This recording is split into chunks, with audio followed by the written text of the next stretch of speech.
Hi, good evening. And yep. So, guys, today we are going to, first of all, let me know if I am audible as well as visible because I have to really check here. Hello, hi. Am I audible and visible? Is it all fine? Quickly tell me. Yep. All right. Yes. Thank you. All right, so today we are going to. No. Yes, we are going to complete the entire literature in 2 hours, possibly. I would want to take extra minutes also because I wanted to wish you guys a very happy new year. And as I already told you, I was not well, so I couldn't keep many classes. And that's the reason why I didn't keep the New Year's class as well. So I'll take just a couple of minutes and then we'll discuss a lot of things and yeah, we'll say bye-bye to 2020 and yeah. So this is my farewell gift 2020 को bye bye करने के लिए फटाफट से literature को okay okay कर देते हैं और फिर हम लोग स्टार्ट करते हैं. This is for class 11th. Yes, thank you so much for joining. And in this class we are going to complete literature in literally 2 hours and then we are going to talk for a couple of more minutes. Hi, Jigglypuff. Happy New Year's to all of you all. Good evening. Thank you so much for joining. And yes, first of all, let me just tell you that Sana, the team will contact you. Don't worry. It will take 7 to 10 days time, and the team will contact you. Don't worry. All right. Yes, Lisa. Okay, so first of all, let me just tell you that we have amazing things coming on Plus, like subjective test series. So Plus is a platform जहाँ से आप live पढ़ सकते हैं अपने घर से और आपको सारे experts एक ही जगह मिल जाते हैं. आपको सारे courses का access मिलता है, exhaustive coverage मिलता है पूरे syllabus का, regular doubt clearing sessions किए जाते हैं, live test series होती है. Study material होता है, answer writing sessions होते हैं, mentorship and guidance and much more. You will get daily practice session, weekly mock test series, live quizzes and subjective test जो अब आ रहा है. आपको पता है the first thing that I want to tell you is कि मतलब पहले हम लोग जब भी पढ़ते हैं लाइक अभी आप जो भी कर रहे थे इतना सारा जो भी पढ़ रहे थे वो सब में आप क्या कर रहे थे लाइक 11th में 10th में आप समरीज पढ़ के नहीं सॉरी 10th में 9th में और इन सब में आप समरीज पढ़ के चले जाते थे and that will be it है ना, ऐसा होता था. बट अभी ऐसा नहीं है. अभी आप लोगों को लिटरली ट्राई भी करना पड़ेगा. यू नीड टू ट्राई कि मैं लिख के देखूँ एक बार मेरे आंसर्स कैसे जा रहे हैं या किस तरीके से मैं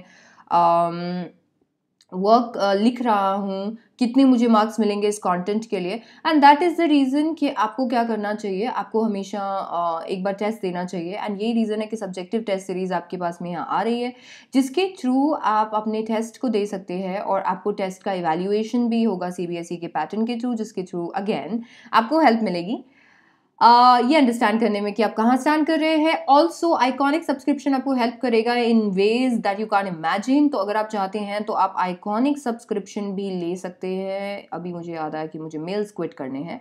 डन. इसके बाद में अगर आप सोच रहे हैं कि मैं प्लस पर क्या पढ़ाती हूँ तो मैं पॉलिटिकल साइंस पढ़ाती हूँ 7:30 PM, मैं इंग्लिश पढ़ाती हूँ 3:30 PM एंड मैं एंटरप्रेन्योरशिप पढ़ाऊंगी जनवरी से.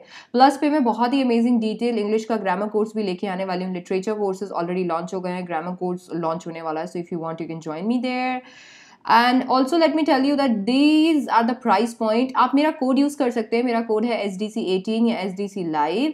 इस कोड से आपको 10% डिस्काउंट मिलेगा प्लस सब्सक्रिप्शन पे और 11th एंड 12th के प्लस और आइकॉनिक सब्सक्रिप्शन पे और किसी और कैटेगरी के लिए भी ऐसे आप इसे यूज़ कर सकते हैं. आपको पता है कि हमने हमारे स्पेशल क्लासेस को प्रोटेक्ट कर रखा है. सो अगर आप उसे अनलॉक करना चाहते हैं तो उसके लिए भी सेम कोड अप्लाई होगा जिससे आप स्पेशल में फ्री में पढ़ सकते हैं सेम कोड को यूज़ करके विच इज़ SDC18. तो special classes are free classes and बाकी सारे जो क्लासेस होते हैं उनके लिए आपको पेमेंट देना पड़ता है. ऑल राइट, ये लीजिए, ये रहे SDC18 का चैंपियनशिप कोड. इसे यूज़ करके आप बन जाएंगे champion and that's it. This is Unacademy, let's crack it. So सबसे पहला आज जो हम चैप्टर रिवाइज करने वाले हैं मेरे बच्चों, वो है the portrait of a lady. Guys यहाँ पर आपको ना तो सिर्फ समरी मिलेगी, हम लोग पूरे चैप्टर को इस तरीके से कंप्लीट करेंगे कि अगर आप एग्जाम से 2 घंटे पहले या एग्जाम वाली रात को पढ़ना चाहते हैं तो ये 2 घंटे में पूरा लिटरेचर क्लियर हो जाएगा। तो इसीलिए अभी हम लोग फटाफट से इसे पढ़ना स्टार्ट कर देते हैं, क्योंकि 2 घंटे में पूरा लिटरेचर कंप्लीट करना है। पोर्ट्रेट ऑफ द लेडी हमारा फर्स्ट चैप्टर है। Let's start. In portrait of lady, Khushwant Singh जो है उन्होंने अपने ग्रैंड मदर के बारे में काफ़ी ज़्यादा डिटेल में भी बताया है। एंड डेफिनेटली इसमें खुशवंत सिंह जी ने अपनी रिलेशनशिप जो कि उनकी ग्रैंड मॉम के साथ है उसे शेयर किया है। वो एक लाइफ लाइक पोर्ट्रेट आपको बना के देते हैं। आपको पता चल जाता है कि यार मतलब कितना अमेजिंग है। आपको पता है इनका रिलेशन कुछ ऐसा ही है जैसा हमारा भी होता है हमारे ग्रैंड मॉम या ग्रैंड डैड से, और एग्जैक्टली हमें वही चेरिश करने का यहाँ पे मौका मिलने वाला है। Hi to everyone who is joining. वो बताते हैं कि वो कितनी ओल्ड थी, उनका फेस कितना रिंकल था, उनके हेयर वाइट थे, और it was almost hard to believe कि वो कभी यंग या प्रिटी रही होंगी। जैसे हम लोग देखते रहा, हम लोग जब भी हमारी दादी जी को या फिर दादाजी को देखते हैं तो उनको देख के ऐसा लगता है कि वो हमेशा से दादा या दादी ही थे, वो कभी भी यंग नहीं हो सकते थे। और ऐसा लगता ही नहीं है कि वो भी कभी बच्चे होंगे या ऐसा कुछ भी ना। तो एग्जैक्टली वैसा ही था। उसी जो उनका ड्राइंग रूम था वहाँ पर ग्रैंड पापा जो उनके ग्रैंड फादर है उनकी भी पिक्चर लगी हुई थी, और वो पिक्चर देख के ऐसा लग रहा था कि बिल्कुल भी ऐसा हो ही नहीं सकता कि वो कभी यंग होंगे, क्योंकि उनको देख के ऐसा लग रहा था वो 100 साल के हैं और उनके बस ग्रैंड चिल्ड्रन, मतलब सारे ग्रैंड चिल्ड्रन ही होंगे, और उनके कोई भी ऐसा हो ही नहीं सकता था कि बेटे हो या कुछ भी ऐसा ना। सो एग्जैक्टली यहाँ पर वो पूरा वो उन्होंने बताया। इसके बाद में he tells that she was fat and slightly bent. वो थोड़ी सी मोटू सी थी और वो थोड़ी सी झुकी हुई थी, बड़ी क्यूट सी थी वो। वो स्ट्रेट वॉक नहीं कर सकती थी बिकॉज उन्हें थोड़ा सा प्रॉब्लम था, तो ऐसे ऐसे धीरे धीरे पकड़ के और फिर चलती थी। वो पूरे हाउस में हॉप करती रहती थी। इसके साथ साथ में हमें ये भी पता चलता है कि उनका एक हाथ उनकी वेस्ट पे होता था और एक हाथ से वो रोजरी होल्ड किया करती थी। बड़ी स्पिरिचुअल लेडी थी, बहुत ही अच्छे दिल की थी, और वो हमेशा बीड्स रोल करती रहती थी, मालाएं जपती रहती थी। एंड ऐसा होना भी चाहिए, स्पिरिचुअलिटी बहुत असेंशियल है। अच्छा, मैं एक और चीज़ आपको बता देती हूँ। आज आप मुझे प्रॉमिस करोगे कि 2021 में जब हम एंटर हो रहे हैं, everybody who is present here, we are entering into 2021। I want you guys to promise me, pinky promise it would be, ठीक है। सो पिंकी प्रॉमिस कि आप स्पिरिचुअल रहोगे। Because see whatever that has gone, जितना भी सारी चीज़ें 2020 में हुई है ना, it's literally it was really harsh for all of us यार। A lot of us have lost a lot of life, and पता नहीं क्या क्या क्या क्या क्या क्या हुआ है। आई वॉन्ट कि 2021 में एटलीस्ट आप स्पिरिचुअल रहो। हम लोगों की सबकी पॉजिटिविटी से ये सारी जो चीज़ें ना ये चली जाएंगी यार। तो एग्जैक्टली जैसे कि हमारे नरेटर की ग्रैंड माँ है, वैसा ही बनना है हम लोगों को। इतना ज़्यादा नहीं बनना है क्योंकि हमारे पास काम भी है, बट उसके अलावा भी हम लोग ट्राई करेंगे कि हम स्पिरिचुअल रहें। हम दिन के 5 मिनट ही निकालें, बट हम भगवान जी को हम लोग ग्रेटफुल रहेंगे कि उन्होंने जो भी हमें दिया है। और इसके साथ साथ में हम ये भी बोलने वाले हैं कि प्लीज़ पूरे वर्ल्ड को इस पूरी प्रॉब्लम से निकालिए, and that's how I think हम लोग बड़े ही जल्दी इस पूरी प्रॉब्लम से निकल जाएंगे। सो विद 2021 ये रेजोल्यूशन ज़रूर लीजिएगा, क्योंकि मैं तो डेफिनेटली ले रही हूँ। ओके इसके बाद में तो वो इतनी ज़्यादा स्पिरिचुअल थी, हमेशा ऐसे पूजा करा करती थी, प्रेयर्स करा करती थी। वो हमेशा वाइट क्लोथ्स पहनती थी, और उनके जो बाल थे ना वो हमेशा ऐसे ऐसे ऐसे ऐसे स्कैटर हुआ करते थे उनके फेस पे। वो इतनी ज़्यादा नीटली अपने बालों को नहीं बना के रखती थी। ऐसा लगता था जैसे एक बहुत ही ब्यूटीफुल स्नोई माउंटेन्स होते हैं ना विंटर्स में, इतने ब्यूटीफुल एग्जैक्टली वैसे ही वो लगते थे। और उनका पिक्चर अगर आप वो एकदम मतलब उनका पिक्चर कर सकते हो पीस और कंटेंटमेंट के लिए। मतलब इतनी ज़्यादा स्पिरिचुअल, इतनी ज़्यादा शांत, इतनी ज़्यादा सेटिस्फाइड लाइफ में वो बहुत अच्छी थी। वो बहुत ओल्ड थी, इतनी ओल्ड थी कि इससे ज़्यादा और ओल्ड वो हो ही नहीं सकती थी। और खुशवंत सिंह जी को ऐसा लगता था कि 20 साल से वो उतनी ही ओल्ड है।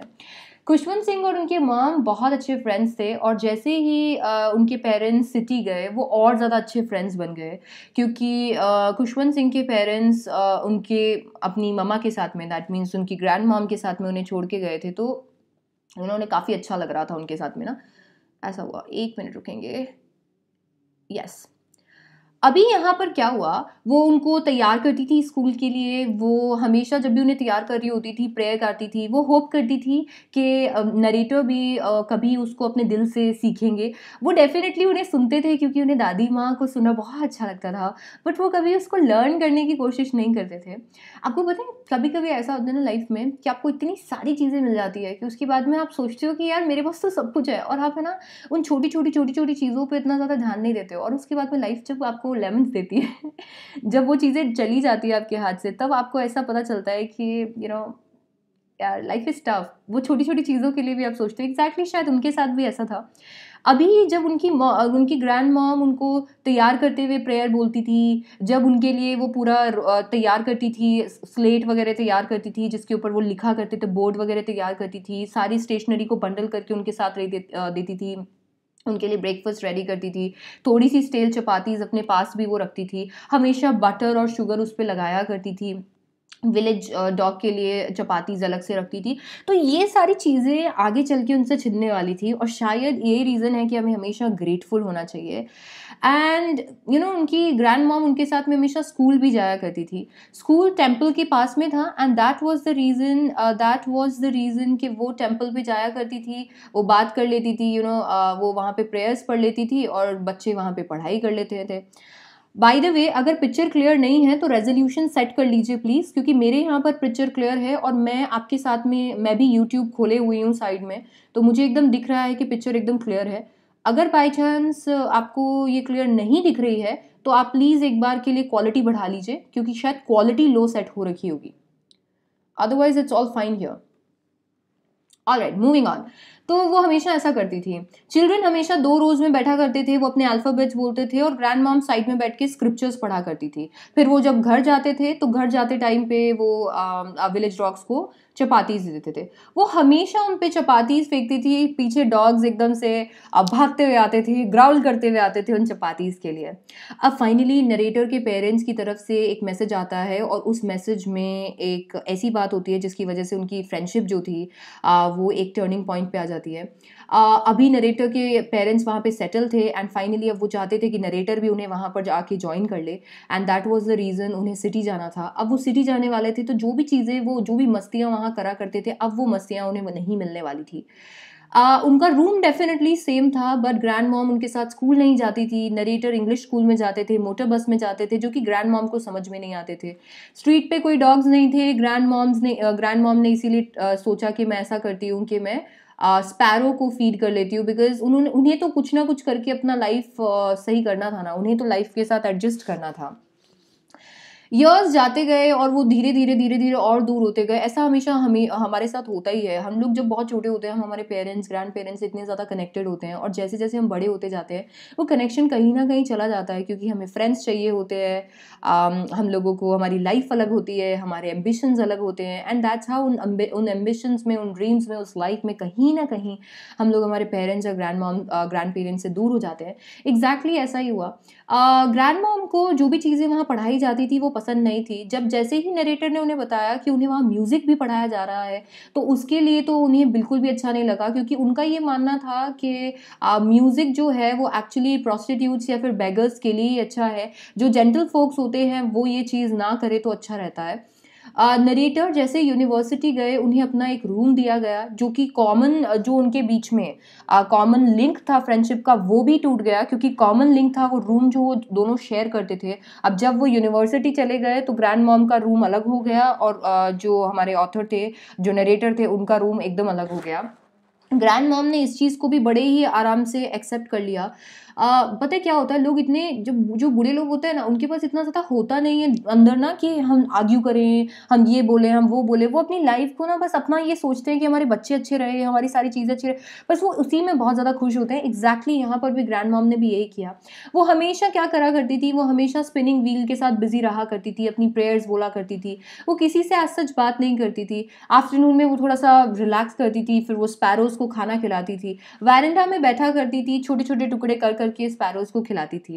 हंड्रेड्स ऑफ स्पैरोज़ वहाँ आते थे, और वो लोग बहुत नॉइज़ करते थे। ग्रैंड मॉम के कभी सर पर बैठ जाते थे, कभी यहाँ, मतलब कहीं पर ऐसे बैठ जाते थे, पर वो उन्हें भगाती नहीं थी। उन्हें बहुत पसंद थे एनिमल्स। वो इतनी ज़्यादा ह्यूमन थी, उनके अंदर वो ह्यूमैनिटी थी, उनके अंदर वो उनको बहुत अच्छा लगता था एनिमल्स या सब लोगों के लिए कुछ ना कुछ करते रहना। जो स्पैरोज को वो खाना खिलाती थी ना आधे घंटे के लिए, वो उनका हैप्पीएस्ट हाफ एन आवर होता था पूरे दिन का, क्योंकि वो किसी से कम्युनिकेट करती थी। लाइफ में कम्युनिकेशन ना बहुत ज़्यादा ज़रूरी है, आपको पता है। नरेटर ने फाइनली डिसाइड किया कि वो अब्रॉड जाएंगे, और जैसे ही उन्होंने ये डिसाइड किया कि वो अब्रॉड जाएंगे 5 साल के लिए, उनके दिमाग में ना एक चीज़ आ गई थी कि पता नहीं जब मैं वापस जाऊंगा क्या मेरी ग्रैंड मॉम वहाँ होंगी, क्योंकि वो इतनी ओल्ड थी कि उनकी एज में कुछ कहा नहीं जा सकता था कि 5 साल के लिए वो जिंदा रहेंगी भी या नहीं। और वो अपनी ग्रैंड मॉम से इतना प्यार करते थे कि उनका मन एकदम से अजीब सा हो गया था। उनकी ग्रैंड मॉम उन्हें वहाँ रेलवे स्टेशन पर छोड़ने आई, एंड फाइनली जब वो जा रहे थे उन्होंने उन्हें फोरहेड पे किस किया, जो कि एक साइन था केयर का। और उन्होंने उन्हें फोरहेड पे किस किया और उन्हें कुछ नहीं बोली, वही प्रेयर वो कर रही थी, एंड फाइनली वो चले गए। जब वो वापस आए तब उनका जो पूरा ऐसा उनको डाउट था कि ग्रैंड मॉम वहाँ होंगी या नहीं, वो ख़त्म हो गया था, क्योंकि ग्रैंड मॉम वहाँ पे थी, उन्हें लेने आई थी 5 साल बाद। और जैसे ही वो 5 साल बाद वहाँ आई, उन्होंने उन्हें हक किया, और हक करने के बाद में भी उनके कान में वो आवाज़ आ रही थी कि वो अभी भी प्रेयर बोल रही हैं, वो इतनी ज़्यादा स्पिरिचुअल थी। पोएट बहुत सॉरी आथर बहुत ज़्यादा खुश हो गए थे कि यार मेरी ग्रैंड मॉम यहाँ पे हैं, और वो बहुत ज़्यादा हैप्पी थे ये सारी चीज़ें देख के। जैसे ही वो घर गए, ग्रैंड मॉम इतनी ज़्यादा हैप्पी थी कि उन्होंने उस रात उस इवनिंग कुछ प्रेयर नहीं किया। आसपास से वो बहुत सारी औरतों को बुला के लेके आई, एक ड्रम वो लेके आई, और उन्होंने खूब ज़्यादा सॉन्ग्स वगैरह बजाए एंड ड्रम बजाया, और होम कमिंग ऑफ वॉरियर्स उन्होंने सिंग किया, क्योंकि वो एक्चुअली सेलिब्रेट करना चाहती थी। उन्हें बहुत अच्छे लगते थे उनके ग्रैंडसन, और उन्हें ऐसा लगता था कि वो जब मतलब शायद उन्हीं में उनकी सांस अटकी हुई थी। और जैसे ही उन्होंने देखा कि वो बहुत अच्छे से वापस आ गए हैं, अब्रॉड पढ़ के वापस आ गए हैं, वो बहुत खुश हुई, और उन्होंने बहुत अच्छे से सेलिब्रेट किया, और पूरे टाइम उन्होंने प्रे नहीं किया, सिर्फ सेलिब्रेट किया। उन्हें रोका गया, उन्हें बोला गया कि प्लीज़ ऐसे मत करो, क्योंकि आप बूढ़े हो और आपकी एज में ऐसा नहीं करना चाहिए। बट वो रुकी नहीं। नेक्स्ट मॉर्निंग जिसका डर था वही हुआ, एंड वो बीमार पड़ गई। बहुत बहुत कम सा फीवर था, और डॉक्टर ने यही बोला कि बहुत कम फीवर है, तो इतना कोई दिक्कत नहीं है। बट यहाँ पर उन्हें अंदर ही अंदर ऐसा लग रहा था कि नहीं, ये फीवर नहीं है। उन्हें लग रहा था कि उनका आखिरी दिन आ चुका है, एंड अब उनको लाइफ में और कुछ चाहिए भी नहीं था। तो शी जस्ट वांटेड कि वो किसी से और बात करके टाइम वेस्ट नहीं करेंगी, वो अपने लाइफ के कुछ एंड मोमेंट्स में प्रे करना चाहती हैं। एंड यही चीज़ करने के लिए उन्होंने सबसे बात करना बंद कर दिया, और फटाफट से अपनी रोज़री उठाई, और रोज़री उठा के उन्होंने अपनी प्रे करना स्टार्ट कर दिया। जैसे ही उन्होंने प्रे स्टार्ट किया, सारे लोग वहाँ पे बैठे थे, उन्हें पता ही नहीं चला कि कब ग्रैंड मॉम के लिप्स वहीं पे रुक गए, और उन्हें उनके फेस पे एक अजीब सा ग्लो आ गया। थोड़े ही मोमेंट में जब उन्होंने रियलाइज़ किया, तो उन्हें पता चला कि ग्रैंड मॉम जा चुकी थी, उनकी डेथ हो चुकी थी। वो मोमेंट ऑथर के लिए हार्ट ब्रेकिंग मोमेंट था, बट उन्हें कुछ भी करके वो एक्सेप्ट करना था, और सब लोगों ने मौन किया। उसके बाद में उनके लास्ट राइट्स के लिए, लास्ट एक्टिविटीज़ के लिए वो तैयारी करने चले गए, क्योंकि अब उनकी कुछ चीज़ें होनी थी। आपको पता है जो हमारा इंडियन रिचुअल है, वो रिचुअल्स कुछ होने थे, और वो रिचुअल्स के लिए तैयारी करने चले गए। जैसे ही वो वापस आए, उन्होंने देखा कि ग्रैंड मॉम के बॉडी के आसपास बहुत सारे स्पैरोज थे, थाउजेंड्स ऑफ स्पैरोज। सारे स्पैरोज वहाँ पर ग्रैंड मॉम को बाय कहने आए थे। वो अपने तरीके से वहाँ उन्हें मौन करने आए थे, क्योंकि ग्रैंड मॉम उनकी बेस्ट फ्रेंड थी। और वहाँ पर उन स्पैरोज को देख के ऑथर की मॉम ने सोचा कि वो भी उन्हें क्या करेंगे, वो भी उन्हें कुछ ब्रेड क्रम्स दे देंगे और वो खाएंगे। वो ब्रेड लेके आई और उन्होंने ब्रेड तोड़ के दिया, बट उन स्पैरोज ने कुछ नहीं खाया, क्योंकि उस दिन वो बाय कहने आए थे, उस दिन वो खाना नहीं खाने आए थे। उसके बाद में ग्रैंड मॉम को वहाँ से ले जाया गया, और नेक्स्ट मॉर्निंग जो क्रम्स वहाँ पर उनके लिए डाले गए थे, उन्हें डस्टबिन में डाल दिया गया। सो ये था खुशवंत सिंह और ग्रैंड मॉम का बॉन्ड, जो हम द पोर्ट्रेट ऑफ लेडी में पढ़ते हैं। अब आते हैं हम हमारे सेकंड चैप्टर पे, which is we are not afraid to die if we can all be together. Hi Pratyush, this is for class 11th and this is not for class 12, but I will definitely arrange the same session for class 12th as well. Ma'am, narrator और poet में क्या difference है? Let me just tell you, narrator is the person जो पूरी story को narrate करता है, बताता है। ऑथर इज द पर्सन जो पूरी स्टोरी को लिखता है। पोएट इज द पर्सन जो पोएम को लिखता है। That's the difference. ऑलराइट, आपको पता है ये वाला स्टोरी बहुत ही अमेजिंग है, और इस स्टोरी में हम देखेंगे कि लाइफ में अगर जीने का आपके अंदर ज़ील हो और आपकी फैमिली आपके साथ हो तो आप कुछ भी कर सकते हो। अगर आपकी फैमिली आपके साथ है और आपके अंदर एक मतलब ऐसा है कि ठीक है अब मुझे ये करके दिखाना है, तो आप कुछ भी कर सकते हो। यही चीज़ यहाँ पर हुई हमारे नरेटर के साथ में, जो कि एक 37 ईयर ओल्ड बिजनेसमैन है और उनकी wife Mary, 6 year old son Jonathan और 7 ईयर ओल्ड डॉटर सुजैन जो थे, वो प्लेमाउथ इंग्लैंड से एक सेल पर निकले। वो एक्चुअली क्या करना चाहते थे, वो एक ऐसी जर्नी पे जाना चाहते थे जो कि कैप्टन जेम्स कुक ने की थी 200 साल पहले। अब उन्होंने अपनी पूरी जर्नी को स्टार्ट किया, और ये जर्नी उन्होंने एक बड़ी ही ब्यूटीफुल बोट में स्टार्ट किया, और वो बोट था वेव वॉकर।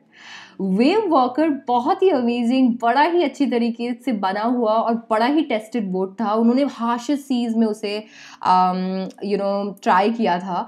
अब फाइनली वो चले जाते हैं अपनी जर्नी पर, और जैसे ही वो जर्नी पर जाते हैं उसके बाद में थोड़ा सा टाइम बड़ा प्लेजेंट जा रहा होता है। वो एकदम आराम से ऐसे सी को देख रहे होते हैं, एवरीथिंग इज़ फाइन। वो आराम से नज़ारे देख रहे होते हैं। वो नज़ारे एक्चुअली थोड़े ही टाइम के होते हैं, क्योंकि जैसे ही कुछ कुछ चीज़ें अभी आएंगी वो नज़ारे एकदम ख़त्म हो जाने वाले हैं। नज़ारों के बाद में मैं आपको ये भी बता देती हूँ कि उन्हें पता था कि उन्हें सदर्न इंडियन ओशन में जाना है। अब सदर्न इंडियन ओशन में जाना है, बड़ा हार्श ओशन है, इसीलिए उन्होंने डिसाइड किया कि केवल ये जो चीज़ है, ये तो ये जो एक चीज़ है हम लोग नहीं कवर कर पाएंगे। हम लोगों को हमारे साथ में कुछ हेल्प भी चाहिए होगी, and that is the reason help के लिए उन्होंने 2 लोगों को अपने साथ ले लिया। अब फाइनली क्या होता है कि जैसे ही वो केप टाउन से आउट ऑफ केप टाउन निकलते हैं, बड़ी ही स्ट्रॉन्ग विंड्स आने लगती हैं, और नेक्स्ट फ्यू वीक्स तक वही विंड्स चलती रहती है। वेव्स इतनी ऊपर होती हैं कि 15 मीटर्स तक जाती है। दिसंबर 25 तक वेव्स जो थी like when they were 3,500 kilometre east to the Cape Town, weather और ज़्यादा बुरा हो जाता है। बट फिर भी वो ऐसा नहीं सोचते हैं कि हमें क्रिसमस एंजॉय नहीं करना, क्योंकि लाइफ का काम है टफ रहना यार। आपका काम है एंजॉय करना, लाइफ कैसी भी हो एंजॉय करनी चाहिए। यहाँ पर उन्होंने यही किया। बड़ा टफ टाइम था, बट फिर भी उन्होंने हार नहीं मानी, और उन्होंने क्रिसमस को बहुत अच्छे से सेलिब्रेट किया। उन्हें लगा कि न्यू ईयर्स पे और उनकी लाइफ थोड़ी सी अच्छी हो जाएगी, वेदर थोड़ा सा बेटर हो जाएगा। हाँ, वेदर चेंज हुआ, बट वेदर चेंज होके बेटर नहीं बना, वेदर वर्स हो गया। 2 जनवरी को बड़ी बड़ी वेव्स आने लग गई। अब उन्होंने सारे अरेंजमेंट्स कर लिए थे। उन्होंने बोट को थोड़ा सा स्लो कर दिया था, उन्होंने लाइफ लाइन्स और ये सब कुछ पहन लिया था। बहुत रेडी थे, मतलब ना वो एकदम एवर रेडी थे कि अब हमें मरना है अब हम रेडी हैं।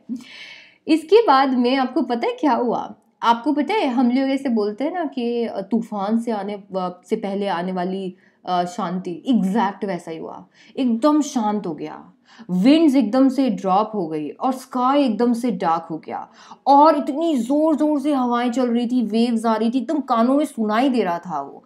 अभी यहाँ पर पता है क्या हुआ? यहाँ पर नरेटर ने सोचा कि मैं ये वेव है और मैं एकदम मस्त इसके अंदर से निकाल लूंगा। वाह भाई वाह, उन्होंने इतना अमेजिंग कॉन्फिडेंस दिखाया, और उन्होंने बोला कोई दिक्कत नहीं है, मैं इस वेव के अंदर से ही बोट को निकाल लूंगा। और जैसे ही उन्होंने उस बोट को वेव के पास लाया, वेव और एक्सप्लोड, एकदम से एक्सप्लोजन हो गया, बहुत ही ट्रमेंडस एक्सप्लोजन, और नरेटर का सर जाके भिड़ा व्हील पर, और वो जाके बाहर गिर गए। उन्हें लगा कि अब तो बस उनकी डेथ एकदम पास में ही है और अब वो मरने वाले हैं, बट ऐसा नहीं हुआ। थोड़े से टाइम में उनका सर पानी से बाहर आया। उन्होंने देखा कि वो वेव वॉकर से कुछ मीटर्स दूर है, और उन्होंने देखा कि बहुत ज़्यादा प्रॉब्लम हो गई है। वेव वॉकर ऑलमोस्ट ऐसा हो गया है, कैसे जैसे वो गए वहाँ पर एकदम रैग डॉल जैसे जा रहे थे, एकदम ऐसे ऐसे ऐसे ऐसे। उनकी लेफ्ट रिब्स क्रैक हो गई थी, मुंह पूरा खून से भरा हुआ था, दांत एकदम से टूट गए थे, कैसे जैसे उन्होंने क्या किया, कैसे जैसे उन्होंने व्हील पकड़ा और उन्होंने सोचा कि मुझे अब नेक्स्ट के लिए तैयार होना है, नेक्स्ट वेव के लिए तैयार होना है। और वहाँ पर उन्होंने देखा कि हर जगह पूरे शिप पर बस पानी पानी पानी पानी था। एंड इतने में उनकी वाइफ मैरी आई और मैरी ने डोर ओपन किया और उन्होंने बताया कि हम लोग डूब रहे हैं। बोला यार ये मेरे को पता है, तुम ऐसा करो, तुम व्हील संभालो, मुझे जाके चेक करने दो। इसके बाद में उन्होंने उनको व्हील दिया और जैसे ही उन्होंने व्हील पकड़ा वो फटाफट से गए और उन्होंने आधा क्रॉल किया, आधा स्विम किया। कैसे जैसे गए अंदर, देखा तो क्लोथ्स तिर रहे थे, क्रॉकरी तिर रही थी, सारी चीज़ें फ्लोट कर रही थी, सारी चीज़ें ऐसे फ्लोट कर रही थी वो कैसे जैसे क्रॉल करके बच्चों के केबिन तक गए और देखा तो सू के बहुत ज़ोर से लग गई थी। तो सू, उनकी जो डॉटर थी ना, बहुत ज़ोर से उसको इंजरी हुआ था और अभी उनके पास टाइम नहीं था कि वो बैठ के उसको सिंपथाइज करे और बोले अरे कोई बात नहीं बच्चे से, ऐसा था ही नहीं उनके पास टाइम। उन्होंने फटाफट से कुछ हैमर लिए, स्क्रूज लिए, कैनवस लिया और रिपेयर करना स्टार्ट कर दिया। कैसे जैसे उन्होंने ये चीज़ मैनेज भी कर लिया, पर पानी नहीं रुका। इलेक्ट्रिक देखो, जो हैंड पंप्स थे वो हैंड पंप्स खराब हो गए थे। क्यों खराब हो गए थे? क्योंकि सारी चीज़ें जो तैर रही थी वो जा जाके हैंड पंप्स में जा रही थी, जिसकी वजह से वो ब्लॉक हो गए थे। इलेक्ट्रिक पंप्स जो थे पानी की वजह से शॉर्ट सर्किट हो गए थे। अब उन्हें कुछ समझ नहीं आ रहा था and that's why he decided कि मुझे चेक करना चाहिए। और उन्होंने चेक किया तो उन्हें कुछ स्पेयर हैंड पंप्स मिल गए, एक इलेक्ट्रिक पंप भी मिला। फटाफट से उन्होंने सारी चीज़ें स्टार्ट की। पूरी रात बस वो पंप करते रहे, पानी को बाहर पुश करते रहे। अभी उन्होंने खूब ज़्यादा कॉल्स किए बट कॉल्स का कोई रिप्लाई नहीं आया, क्योंकि जिस एरिया में वो थे वहाँ पर कोई भी इंसान उनकी मदद के लिए नहीं आ सकता था। इसके बाद में पता है क्या हुआ? वो गए, उन्होंने देखा तो सू का सर एकदम से सूज गया था और उन्हें ऐसा लग रहा था कि ये एक्चुअली मतलब ना, ये बहुत, आप सोचो यार, अपने बच्चे को कोई ऐसे देखेगा तो उसे कैसा लगेगा। उनका दिल टूट गया ये देख के। उसके बाद में पता चला कि उसे बहुत बड़ा कट भी है आम पे बहुत बड़ा कट है। उससे जब पूछा कि तुमने ये कट के बारे में क्यों नहीं बताया, पता है छोटी बच्ची क्या बोल रही थी? छोटी बच्ची बोलती है कि मैं आपको परेशान नहीं करना चाहती थी। सोचो, 3 जनवरी को फाइनली पानी थोड़ा सा कम हुआ, बट अभी इतना कम नहीं हुआ था कि वो पंपिंग रोक सकते थे। अभी इतना कम था कि वो 2-2 घंटे का रेस्ट, 2-2 घंटे पंप करके रेस्ट कर पा रहे थे, पंप करके रेस्ट कर पा रहे थे। ऐसा ये करते करते 15 घंटे उन्होंने सरवाइव कर लिया। बट उन्हें पता था कि वेव वॉकर इतना स्ट्रांग नहीं है कि वो ऑस्ट्रेलिया पहुंच जाए। इसीलिए उन्होंने बहुत सारे चार्ट्स को चेक किया और देखा कि आसपास कोई आइलैंड है क्या, एंड उनको रियलाइज़ हुआ कि आसपास एल एम्स्टर्डम है, तो मैं वहाँ पहुँच जाऊँगा। 36 आवर्स तक उन्होंने कंटिन्यूस पंपिंग की। अभी भी बहुत ज़्यादा पानी आ रहा था। मैरी को कहीं से कुछ बिस्किट्स मिले तो उन्होंने वो खाया। 2 दिन में पहली बार उन्होंने कुछ खाया था। आपको पता है, कुछ पहली बार खाया था। फाइनली उन्होंने और कोशिश किया और कोशिश करके और कंट्रोल करने की कोशिश किया स्पीड को और ये सब कुछ। नरेटर बच्चों के पास गए थे, क्योंकि नरेटर लाइफ में आगे बढ़ चुके थे। नरेटर की एक लाइफ थी, बच्चों की लाइफ अभी स्टार्ट भी नहीं हुई थी। वो उनके पास गए थे और आपको पता है, नरेटर उनको मोटिवेट करने गए थे और बच्चों ने नरेटर को मोटिवेट कर दिया। नरेटर को उन्होंने बोला हम मरने से नहीं डरते अगर हम लोगों को सबको साथ में रहना है। और नरेटर ने बोला कि अभी मतलब नरेटर को ऐसा लगा कि यार क्या बच्चे, आपको पता है मॉम डैड को इस तरीके से बहुत ही ज़्यादा स्ट्रेंथ मिलती है। एग्जैक्ट स्ट्रेंथ उन्हें वहाँ से मिली थी और उन्हें लगा कि हमारे बच्चे कितने अच्छे हैं। फाइनली उन्होंने कोशिश किया कि मैं और ज़्यादा चीज़ें करते हो, और उन्होंने बहुत सारे कैलकुलेशंस लगाए। बहुत सारे कैलकुलेशन करने के बाद में जब वो कैलकुलेशन कर रहे थे तब सू उनके पास आई और सू ने उन्हें बहुत अमेजिंग सा छोटू सा कार्ड बना के दिया। और उस कार्ड पे छोटे छोटे कैरिकेचर्स बनाए हुए थे और वो उनके हंसने के लिए थे। उन्होंने वो कार्ड इसलिए बनाया था क्योंकि वो क्या करना चाहती थी, वो उनको बोलना चाहती थी कि आप जैसे मॉम डैड बहुत अच्छे हैं, थैंक यू सो मच हमारे साथ हमेशा रहने के लिए। इसके बाद में फाइनली सारी चीज़ें चेक करने के बाद में 2 बजे उन्होंने बोला कि 185 डिग्रीज तुमको स्टर करना है। लैरी को उन्होंने इंस्ट्रक्ट किया, लैरी उनके साथ आया था, बोला आपको 185 डिग्री स्टर करना है और अगर सब कुछ सही रहा तो 5 बजे तक हम आइलैंड पहुंच जाएंगे। यही हुआ। उसके बाद में उन्होंने हार मान ली थी तो वो जाकर सो गए। इतने में उनको आवाज़ आई और उनके बच्चे उन्हें उठा रहे थे और वो बोल रहे थे कि पापा आप वर्ल्ड के बेस्ट पापा हो और वर्ल्ड के बेस्ट कैप्टन हो। जब उनको बोला तो उन्होंने बोला यार अभी मजाक का समय नहीं है, मैंने ऐसा क्या किया है कि मैं बेस्ट हूँ। बोला पापा आपने वो किया है जिससे हम सब बच जाएंगे। बोला कुछ भी नहीं, अब हम लोग आइलैंड तक भी नहीं पहुँचेंगे, हम लोग कहीं नहीं पहुँच पाएंगे। बोला पापा आपने आइलैंड ढूंढ दिया, वो देखो वहाँ पर आइलैंड है, हम लोग बस वहाँ पहुँचने ही वाले हैं। और ये सुन के जब बच्चों ने उन्हें हक किया, नरेटर इतने ज़्यादा खुश थे, इतने ज़्यादा खुश थे कि उनकी खुशी की कोई लिमिट ही नहीं थी। एंड नेक्स्ट मॉर्निंग वो वहाँ पर पहुँचे और उस आइलैंड पे जो 28 इनहैबिटेंट्स थे उन्होंने बहुत अच्छे से उनको वेलकम किया। पहली बार उन्हें ज़मीन अपने पाँव के नीचे अच्छी लग रही थी। और वो आइलैंड में ऐसा कुछ था नहीं, ना वेजिटेशन था ना कुछ था, एक वोल्केनिक रॉक था, बट वो आइलैंड उनको वर्ल्ड का बेस्ट आइलैंड लग रहा था। वो वहाँ गए और उन्होंने देखा कि फैमिली अगर साथ है ना तो कुछ भी कर लेंगे, अगर फैमिली साथ नहीं है ना तो ज़िंदगी टफ होती है। क्योंकि एक छोटी बच्ची जिसको इतनी ज़्यादा लग गई थी कि बाद में उसे इतने सारे ऑपरेशंस करवाने पड़े, उसने हार नहीं मानी। एक छोटा बच्चा जो कि लाइफ का मीनिंग नहीं जानता है, वो डेथ की बातें कर रहा था। बीवी ने पूरा साथ दिया उनकी, 2 लोग जिनको वो बाहर से लेके आए थे उन्होंने हार नहीं मानी, और इसी तरीके से वो फाइनली बच गए। और इसी से उन्होंने ये बताया कि अगर फैमिली साथ है तो हम कुछ भी कर सकते हैं। नेक्स्ट चैप्टर, थर्ड चैप्टर जो अभी हमारा है वो है डिस्कवरिंग ट्यूट।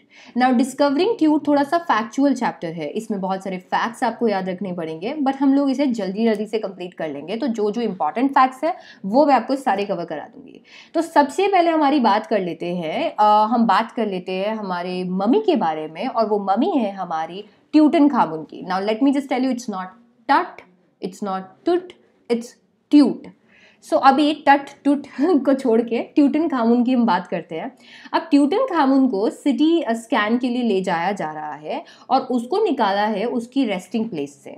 आपको पता है यहाँ पर उनकी पूरी लाइफ जो है बहुत बड़ी मिस्ट्री है। वो 3300 साल पहले मरे थे और उनकी डेड बॉडी जो थी उसको एकदम से पूरा तैयार करके और रॉयल तरीके से दफनाया गया था। हावर्ड कार्टर जो कि एक ब्रिटिश आर्कियोलॉजिस्ट था, उन्होंने ट्यूट को 1922 में डिस्कवर किया और बहुत सारी मेहनत के बाद डिस्कवर किया। और उन्होंने ये देखा कि उनके साथ में तो बहुत सारी चीज़ें दफनाई गई थी। उनके साथ में एवरीडे की जो चीज़ें थी, जैसे कि board games, bronze razor, linen undergarments, cases of food, wine, ये सारी चीज़ें दफनाई गई थी। आपको पता है कार्टर सबसे पहले ये जो पैरोआ का फ्यूनरल ट्रेजर्स को देखने वाला अगर कोई था तो वो हावर्ड कार्टर ही थे। उन्होंने उनके कॉफिन्स को देखना चालू किया। पहले कॉफिन में उन्होंने देखा कि कफन है और उस कफन में ना गार्लेंड्स, आपको पता है कफन पे हम मालाएं पहनाते हैं, तो वो मालाएं पहनाई हुई थी। और वो माला जो थी वो ऑलिव ट्रीज की, वाइल्ड सिलरी की, लोटस पेटल्स की, कॉर्नफ्लावर्स की थी, जो ये बताता था कि वो मार्च या अप्रैल में मरे थे। कार्टर को प्रॉब्लम ये हो गया, जब वो नीचे नीचे तक गए तो वो मम्मी उन्हें जैसे दिखा, तो ये प्रॉब्लम था कि मम्मी को जब दफनाया गया था तो रिचुअल्स के हिसाब से रेजिन्स के साथ दफनाया गया था। रेजिन्स ये किशमिश वाले रेजिन्स नहीं है, बट होते किशमिश के जैसे थोड़ा चिपचिपे हैं, ठीक है। अभी यहाँ पर वो थोड़े से चिपचिपे होता है, तो यहाँ पर उन्होंने वो जो रेजिन्स थे वो इतने ज़्यादा हार्ड हो गए थे ना, इतने ज़्यादा हार्ड हो गए थे कि ट्यूट की बॉडी बाहर नहीं निकल रही थी। अभी यहाँ पर कार्टर ने स्यापा कर दिया, पता है कैसे? कार्टर ने बॉडी को बाहर रख दिया धूप में और सोचा कि बाहर धूप में पड़ी रहेगी तो अभी सॉफ्ट हो जाएगी सारी चीज़ें, और सारी चीज़ें सॉफ्ट होने के बाद में मैं निकाल लूँगा। बट ऐसा कुछ भी नहीं हुआ। अभी उसको पूरी बॉडी को पता है कैसे रिमूव करना पड़ा, चिसेल और हैमर लेके बॉडी को हटाया। उसके बाद में उन्होंने थोड़े से जॉइंट्स हटाए, उनका हेड हटाया और सारी चीज़ें हटा के, और फाइनली उन्हें एक वुडन बॉक्स में डाल दिया। क्योंकि उन्हें पता था कि अगर चोरों को ये चीज़ पता चल गई तो उनके लिए ये मम्मी इतनी अहमियत नहीं रखेगी, क्योंकि उनको तो बस सोना चांदी यहाँ से लेके जाना होगा। And that is the reason why उन्होंने उसे वुडन कॉफिन में रख दिया। अभी जाही हवस जो है, जो कि एक secretary general of Egypt supreme council है, उन्होंने देखा कि मम्मी ना बड़ी बुरी कंडीशन में थी, क्योंकि 1920 में कार्टर ने पूरा मम्मी को एकदम ठोक ठोक के निकाल दिया था। आर्कियोलॉजी काफ़ी ज़्यादा चेंज हो गई है बच्चों।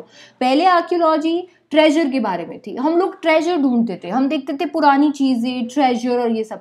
अब वो ज़्यादा से ज़्यादा लाइफ की मिस्ट्रीज को सॉल्व करने के बारे में है।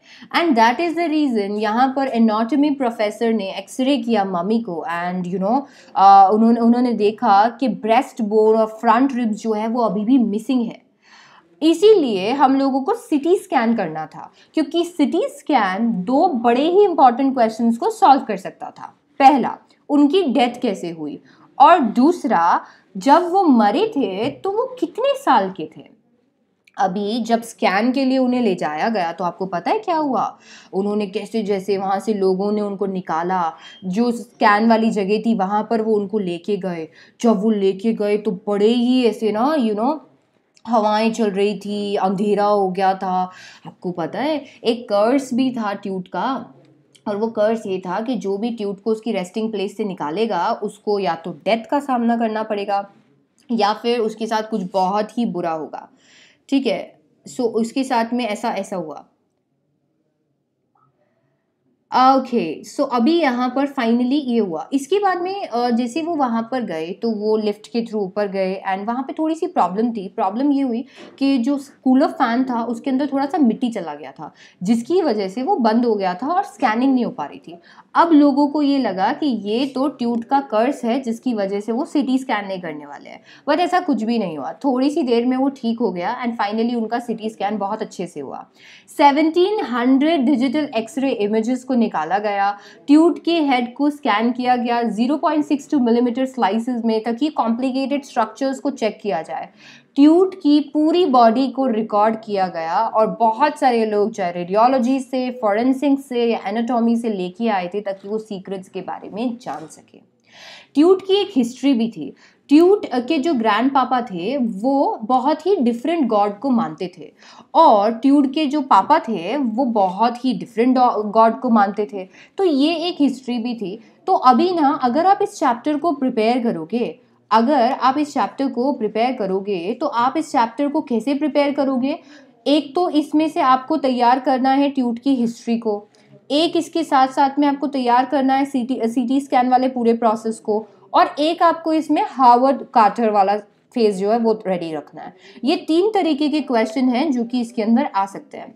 नाउ अगर हम देखें तो ट्यूटनखामुन के जो ग्रैंड पापा थे जिनका नाम था आमेनहॉटेप क्या थे? वो बहुत ही ज़्यादा रिलीजियसली जो द सन गॉड थे उनको माना करते थे। इसके बाद में मतलब वो माना करते थे। अभी यहाँ पर जैसे ही गॉड को माना करते थे, जैसे ही उनका बेटे आए तो उन्होंने उस चीज़ को हटा दिया और उन्होंने अपना नाम चेंज कर लिया और उन्होंने अपना नाम रख दिया अखेंटन। अब उन्होंने अपने बिलीफ्स को चेंज कर लिया, और जो आमुन थे जिनको उनके पापा माना करते थे, मतलब ट्यूट के ग्रैंड पापा माना करते थे, वो गॉड के टेम्पल्स हटा दिए, पिक्चर्स हटा दी, क्योंकि उनका मानना था कि आमुन कोई भी गॉड नहीं है। वो चाहते थे कि वो क्या करने वाले हैं, वो अटेन को फॉलो करने वाले हैं, और उन्होंने अटेन को बिल्ड किया। बट ट्यूट ऐसे नहीं थे। ट्यूट का नाम एक्चुअली रखा तो यही था, लाइक ट्यूटनखामुन तो बाद में उन्होंने रखा था, पहले उनका नाम रखा गया था ट्यूटनखाटन नाम रखा था, बट वो ऐसा नहीं करना चाहते थे, वो आमुन को ही प्रे करना चाहते थे, इसीलिए उनका नाम हो गया ट्यूटनखामुन। फिर उसके बाद में उन्होंने वापस से सारी चीज़ों को बिल्ड किया और बड़ी छोटी सी एज में वो एक पैरवा बन गए। पता नहीं ऐसा क्या हुआ कि उनकी डेथ हो गई, और यही मिस्ट्री को सॉल्व करने के लिए ये सीटी स्कैन पूरा कराना पड़ा। सो ये चैप्टर में ये 3 ही चीज़ें हैं जो कि आपको रेडी रखनी है। अगर आप इन 3 चीज़ों को रेडी रखोगे तो थोड़ा सा इजीली चैप्टर कर पाओगे। फाइनली जब सिटी स्कैन हो गया और जो भी इंफॉर्मेशन ट्यूट की बॉडी के बारे में चाहिए थी वो जाही को मिल गई, तो जाही बड़े खुश हो गए और जाही को ऐसा लगा कि थैंक गॉड कुछ भी बुरा नहीं हुआ, और चैप्टर खत्म हो गया। इसके बाद में आते हैं हम हमारे 4th चैप्टर पे, which is landscape of the soul. Now landscape of the soul और इसके बाद वाला चैप्टर जो है एलिंग प्लैनेट, वो थोड़े से बोरिंग चैप्टर्स है, बट इनमें इतना ज़्यादा कुछ समझने का नहीं है। मतलब इनमें आप ये एमसीक्यूज के पॉइंट ऑफ व्यू से थोड़े थोड़े फैक्ट्स है जो आप रेडी कर सकते हो, और ना बड़े ईजी से छोटू से चैप्टर्स है। जैसे लैंडस्केप ऑफ द सोल जो है, landscape of the soul art के बारे में बात करता है। वो बात करता है चाइनीज़ आर्ट और यूरोपियन आर्ट के बारे में। चाइनीज आर्ट जो होती है वो अलग तरीके से बनाई जाती है और यूरोपियन आर्ट अलग तरीके से बनाई जाती है। To differentiate between the two, यहाँ पर हमारे साथ में कुछ स्टोरीज शेयर की गई हैं। यहाँ पर एक स्टोरी है वू डाउजी की। वू डाउजी एक बहुत अच्छे पेंटर थे और वू डाउजी ने अपने एम्परर के लिए एक पेंटिंग बनाई। वो पेंटिंग इतनी खूबसूरत थी कि अगर आप उसे देखोगे तो ऐसा लगेगा कि सारी मतलब एकदम सही है, वो एकदम रियल है वो। इसके बाद में जब उनको वॉल पे रखा, पेंटिंग को लगाया गया, तो वू डाउजी ने ये भी बताया कि अगर आप ऐसे करते हो तो केज खुल जाता है, और उन्होंने ऐसे किया और केज खुल गया। जैसे केज खुला वो अंदर चले गए और ऐसे करने पर केज का डोर लॉक हो गया और वू डाउजी दैट इज द पेंटर और पेंटिंग दोनों ही गायब हो गई। तो ऐसी ऐसी चीज़ें बच्चों को पढ़ाई जाती है। और यहाँ पर एक और स्टोरी थी, बोला कि कभी कभी तो इतनी ज़्यादा रियल लगती है पेंटिंग कि एक पेंटर ने तो एक ड्रैगन की आंख भी नहीं बनाई थी, क्योंकि उसे ऐसा लग रहा था कि अगर वो ड्रैगन की आंख बना देगा तो ड्रैगन उड़ जाएगा। फिर अगर अपन बात करते हैं तो एक यूरोपियन स्टोरी भी है। और यूरोपियन स्टोरी क्या है, एक ब्लैक स्मिथ को एक पेंटर की बेटी से प्यार हो जाता है। अब वो क्या करता है, वो जाता है तो पेंटर बोलता है कि मैं एक ब्लैक स्मिथ से अपनी बेटी की शादी नहीं करूंगा। तो ब्लैक स्मिथ क्या करता है, ब्लैक स्मिथ पेंटर की किसी एक पेंटिंग पे जाकर एक छोटी सी मक्खी बना देता है। जब पेंटर वहां आता है और वो उसको ऐसे करता है हटो हटो हटो हटो, तो उसको बाद में पता चलता है कि वो असली मक्खी नहीं है, वो तो पेंटिंग है। और जब वो इतना अच्छा आर्ट देखता है तो वो फिर उस ब्लैक स्मिथ को बोल देता है कि ठीक है, अब तुम मेरी बेटी से शादी कर सकते हो। एंड दैट्स हाउ उसकी बेटी की उससे शादी हो जाती है। सो यहाँ पर ये सारी जो स्टोरीज है वो ये बताते हैं कि पेंटिंग ना बहुत ही अलग चीज़ है, पेंटिंग का वर्ल्ड ही अलग है। यहाँ से हमें ये भी पता चलता है कि आर्टिस्ट जो है, आर्टिस्ट दो तरीके के हो सकते हैं मेनली। एक है हमारे चाइनीज आर्टिस्ट और एक है यूरोपियन आर्टिस्ट। चाइनीज आर्टिस्ट क्या करते हैं कि वो कुछ ड्रॉ कर देते हैं ना, आपका टास्क ये होता है कि आप अपने मन मर्जी से जो सोचो वो उस पेंटिंग में सोच लो, आपको खुद पेंटिंग को ट्रैवल करना होता है। जबकि यूरोपियन आर्टिस्ट क्या करते हैं, वो अपनी आंखें आपको देते हैं, मतलब वो आपको बताते हैं ये पेंटिंग, ये एक फेस की पेंटिंग है। फिर आप देखते हो तो आपको लगता है हाँ ये फेस है। ये पेंटिंग, ये माउंटेन्स की पेंटिंग है, फिर आप देखते हो हाँ ये माउंटेन्स है। सो अभी चाइनीज आर्टिस्ट क्या करेंगे, वो बोलते हैं कि आप अपने हिसाब से सोचिए कि किस चीज़ की पेंटिंग है, क्योंकि पेंटिंग देखने वालों की आंखों में होती है। बट यहाँ पर हमारे जो यूरोपियन आर्टिस्ट होते हैं वो हमें खुद बताते हैं कि ये किस चीज़ की पेंटिंग है। सो बेसिकली इस तरीके से ये चलता है। इसके साथ साथ में जब हम ये पूरा पढ़ लेते हैं तो हमारे पास में चैप्टर में एक नया कॉन्सेप्ट आता है और वो है डाओइज्म का कॉन्सेप्ट। नाउ डाओइज्म क्या है, डाओ एक्चुअली पाथ और मेथड दोनों होते हैं। यहाँ पर उन्होंने दो चीज़ों के बारे में बात की है। एक बात की है यिन के बारे में, YIN। अब YIN के बारे में बात की है जो कि फेमिनाइन नेचर का है, और एक उन्होंने बात की है यांग के बारे में, YANG, जो कि मैस्कुलिन नेचर का है। और बोला कि बस दुनिया इसी तरीके से चलती है, एक होता है यिन और एक होता है यांग। और उन्होंने साथ ही साथ बोला कि ये जो यिन है ये पानी है और जो यांग है ये माउंटेन्स है, और इसका बीच का जो एरिया है ना वो हमारे लिए बनाया हुआ है, ह्यूमंस के लिए बनाया गया है, और ह्यूमंस वहाँ पे अपना रोल प्ले करते हैं। फंडामेंटल रोल कौन प्ले करता है, हम ही प्ले करते हैं हेवन और अर्थ के बीच में, है ना। सो एग्जैक्टली उन्होंने यही बताया। फिर इसके बाद में चैप्टर के बारे में चैप्टर में आर्ट के बारे में बात किया गया है, बताया गया है कि किस तरीके से हम आर्ट को रॉ आर्ट भी होता है। रॉ आर्ट एक्चुअली ऐसा आर्ट होता है जो हम ऐसे ही बना देते हैं, वो कुछ सीख के नहीं होता, उसका कोई एक पॉइंट ऑफ व्यू पीछे कुछ होता नहीं, बस वो रॉ आर्ट है, हम बस सीख से नहीं, बस ऐसे ही वो आ जाता है ऐसा। तो एग्जैक्टली वो इसके बाद में अगर आप देखोगे तो हमारे चैप्टर में नेकचंद के बारे में बात की गई है, जिन्होंने रॉक गार्डन बनाया है और जो डेफिनेटली बड़ा ही ब्यूटीफुल है। अब आपको तो ये पता ही है कि इस बार MCQ सेशन है, MCQ ज़्यादा आने वाले हैं, तो ये छोटी छोटी चीज़ें हम लोग इस चैप्टर में याद रखेंगे। आगे चलते हैं, आ जाते हैं हमारे दूसरे चैप्टर पे, which is ailing planet. Now ailing planet आपको लिटरली लिटरली याद दिलाने वाला है ईवीएस के बारे में, environmental studies. So ailing planet क्या है? एलिंग प्लैनेट बात करता है ग्रीन मूवमेंट की, जो 25 इयर्स पहले स्टार्ट हुआ था। वर्ल्ड का पहला नेशन वाइड ग्रीन पार्टी जो कि न्यूजीलैंड में बना था, आपको पता है? अभी यहाँ पर उसके बाद में जब से वो मूवमेंट स्टार्ट हुआ है, वो मूवमेंट पीछे मुड़ के नहीं देखा है। हिस्ट्री में, ह्यूमन हिस्ट्री में इतना ज़्यादा खतरनाक मूवमेंट कभी नहीं आया। यही मूवमेंट है जिसकी वजह से बड़े बड़े कॉन्सेप्ट जैसे कि सस्टेनेबल डेवलपमेंट ऐसा आया है ना। Yes yes yes Deepanshu, yes I will do.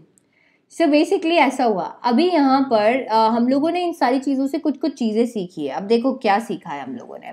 हमने देखा है कि अर्थ जो है ना, अर्थ में कुछ साइंस दिख रहे हैं।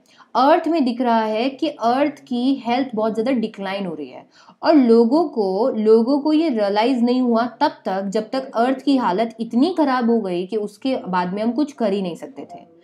अब लोगों को धीरे धीरे अपनी रिस्पॉन्सिबिलिटी रियलाइज हो रही है, क्योंकि उन्हें पता है कि प्लैनेट पे अगर प्लैनेट है तो हम हैं, अगर प्लैनेट नहीं है तो हम कहाँ से जाएंगे। ऐसा कोई बात नहीं अमन, कोई बात नहीं बच्चे। सो एग्जैक्टली ऐसा हुआ। अभी वर्ल्ड कमीशन जो है इन्वायरमेंट और डेवलपमेंट पे, उन्होंने एक नया कॉन्सेप्ट लेके आया है, और वो कॉन्सेप्ट है सस्टेनेबल डेवलपमेंट का। ये डेवलपमेंट का एक ऐसा आइडिया है जो कि ये बोलता है कि अगर हम सब कुछ यूज़ करेंगे तो हमारे फ्यूचर जनरेशन वाले लोग क्या खाएंगे। और यहाँ पर इन्होंने, जो हमारे नानी पाकलीवाल है जो कि इसके ऑथर है, उन्होंने ये भी बोला है कि दुनिया का सबसे खतरनाक जानवर पता है कौन है? इंसान।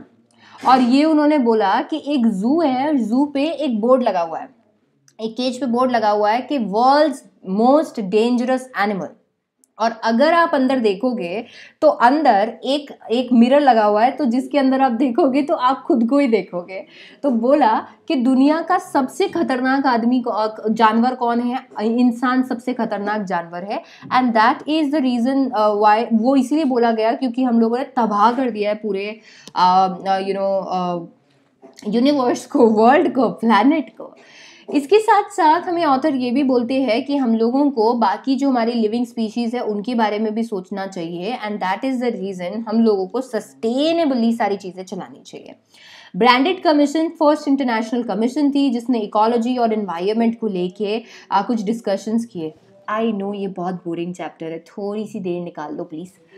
इसके बाद में उन्होंने बताया यहाँ पर मिस्टर लेस्टर आर ब्राउन, जिन्होंने अर्थ के 4 बायोलॉजिकल सिस्टम को लिस्ट किया था। उन्होंने बताया था फिशरीज के बारे में, फॉरेस्ट के बारे में, ग्रासलैंड्स के बारे में, क्रॉपलैंड्स के बारे में, इन सारी चीज़ों के बारे में उन्होंने बताया। और बताया कि ये सारी जितनी भी चीज़ें हैं, ये सारी जितनी भी चीज़ें हैं, ये सारी चीज़ों की वजह से हम लोग चल रहे हैं। अगर ये सारी चीज़ें नहीं होंगी तो हम लोग भी एक्टिविटीज़ नहीं कर पाएंगे।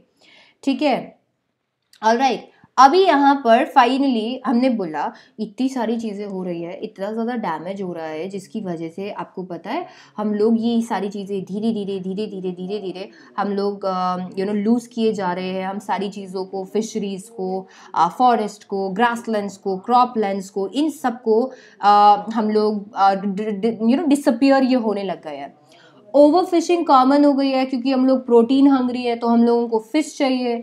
ट्रॉपिकल फॉरेस्ट धीरे धीरे जा रहे हैं। हम लोग इतने मिलियंस ऑफ एकर्स हर साल लूज कर रहे हैं, और इसी तरीके से हम चलते रहे तो फॉरेस्ट बचेगा ही नहीं। साथ ही साथ आपको पता है वर्ल्ड की पॉपुलेशन कहाँ पहुँच गई है, और वर्ल्ड की पॉपुलेशन इतनी खतरनाक तरीके से पहुँच रही है जिसकी वजह से और ज़्यादा रिसोर्सेज यूज़ हो रहे हैं, ओवर यूटिलाइजेशन हो रहा है। अभी इसके बाद में हम लोगों को फाइनली पता चला कि हमें पॉपुलेशन तो कंट्रोल करने की ज़रूरत है ही है, बट साथ ही साथ में एक बहुत ही इम्पॉर्टेंट चीज़ ये भी है कि हम लोगों को ये चीज़ ध्यान में रखनी चाहिए कि लोग अभी भी प्लैनेट के लिए नहीं सोच रहे हैं। वो सोच रहे हैं कि प्लैनेट है तो हमें इस वजह से बचा रहे हैं। ऐसा मत सोचो, ये प्लैनेट आपका है, ये लोगों को आपको गिफ्ट करना है। हम पता है क्या करते हैं, हम लोग पता है क्या करते हैं, हम सोचते हैं कि हमारे फोर फादर्स ने ये हमें गिफ्ट दिया और हम इसे आराम से यूज़ कर सकते हैं। नहीं, इनफैक्ट ये सोचो कि आपने अपने बच्चों से इसे बोरो किया है और आपको उनको वो लौटाना है। अगर आप ऐसा सोचोगे तो आप एनवायरनमेंट को बहुत अच्छे से कंजर्व कर पाओगे, अर्थ हैप्पी होगा तो हम भी हैप्पी होंगे। सो ये हम लोगों को पता चला है। इसके बाद में यस दैट्स इट। अभी हमें एक नया चैप्टर स्टार्ट करना है और वो नया चैप्टर है Browning version. Thank God ailing planet हो गया। इतना ज़्यादा खतरनाक चैप्टर है, बहुत बोरिंग चैप्टर है। मतलब अगर किसी इंसान को नींद नहीं आ रही हो, नहीं नींद आ रही हो, तो मतलब कोई इंसान ऐसे सोचेगा कि यार एक बार ऐसा करता हूँ एलिंग प्लैनेट पढ़ लेता हूँ, एलिंग प्लैनेट पढ़ लूँगा तो शायद मेरे को नींद आ जाएगी। चलो अब ब्राउनिंग वर्जन पे आते हैं। आपको पता है ब्राउनिंग वर्जन जो है ना, ब्राउनिंग वर्जन हमारे टपलू की कहानी है। इसमें जो जिसके बारे में हम पढ़ेंगे उसका नाम है टैपलो, बट हम उसे प्यार से टपलू बुलाते हैं। अब जो टपलू है वो बेचारा थोड़ा सा फंस जाता है यहाँ पर। अभी देखो कैसे। टैपलो एक लोअर 5th फॉर्म का स्टूडेंट है। अभी वो यहाँ पर अपने स्कूल आया है और जैसे ही वो स्कूल में बैठा है तो स्कूल में उसके एक दूसरे टीचर्स आते हैं और वो दूसरे टीचर पता है कौन है? उनका नाम है फ्रैंक। आपको तो पता ही है, मतलब टीचर्स में ना बड़ा ही कंपटीशन होता है। टीचर्स ना, हर टीचर यही सुनना चाहता है। मतलब टीचर अगर ऐसा पूछे ना आपसे कि आपका फेवरेट टीचर कौन है, तो आप पता है क्या बोलना? आप। क्योंकि टीचर यही सुनना चाहता है कि आपका फेवरेट टीचर कौन है? आप हो। फिर कोई दूसरा टीचर बोले आपका फेवरेट टीचर कौन है? आप ही हो। आपका फेवरेट टीचर आप ही हो। तो यहाँ पर एग्जैक्टली ऐसा ही होता है।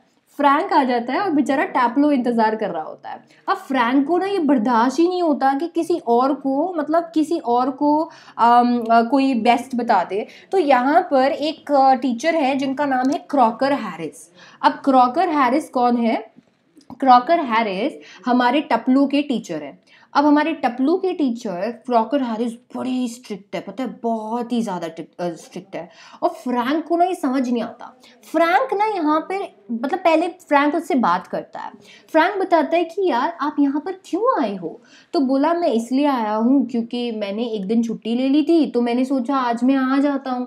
तो बोला अच्छा अच्छा अच्छा अच्छा। फिर वो बोलते हैं कि तुम क्या हो गया, तुम पास हो गए कि नहीं? तो बोला सर मुझे रिजल्ट नहीं पता चला। बोला तुम्हें रिजल्ट अभी भी पता नहीं चला? तो बोलते हैं कि ना क्रॉकर हैरिस जो है ना मेरे टीचर, वो बाकी टीचर्स जैसे नहीं है। वो बड़े रूल्स को फॉलो करते हैं। वो हमेशा ये सोचते हैं कि हम लोगों को, हम ना जब जब बताना है तभी रिजल्ट बताएंगे, इसलिए मुझे नहीं पता है कि मेरा क्या रिजल्ट है। तो बोला अच्छा मान लो कि तुम पास हो गए तो तुम क्या लोगे? तो बोला सर मैं साइंस लूँगा, मैं साइंस लूँगा। बोला अच्छा। बोला हम लोगों को ये फालतू लोग मिलते हैं। तो बोला सर मुझे फालतू मत बोलो, मैं बहुत इंटरेस्टेड हूँ साइंस में, मैं बहुत अच्छे से पढ़ूंगा साइंस को ना, ऐसा।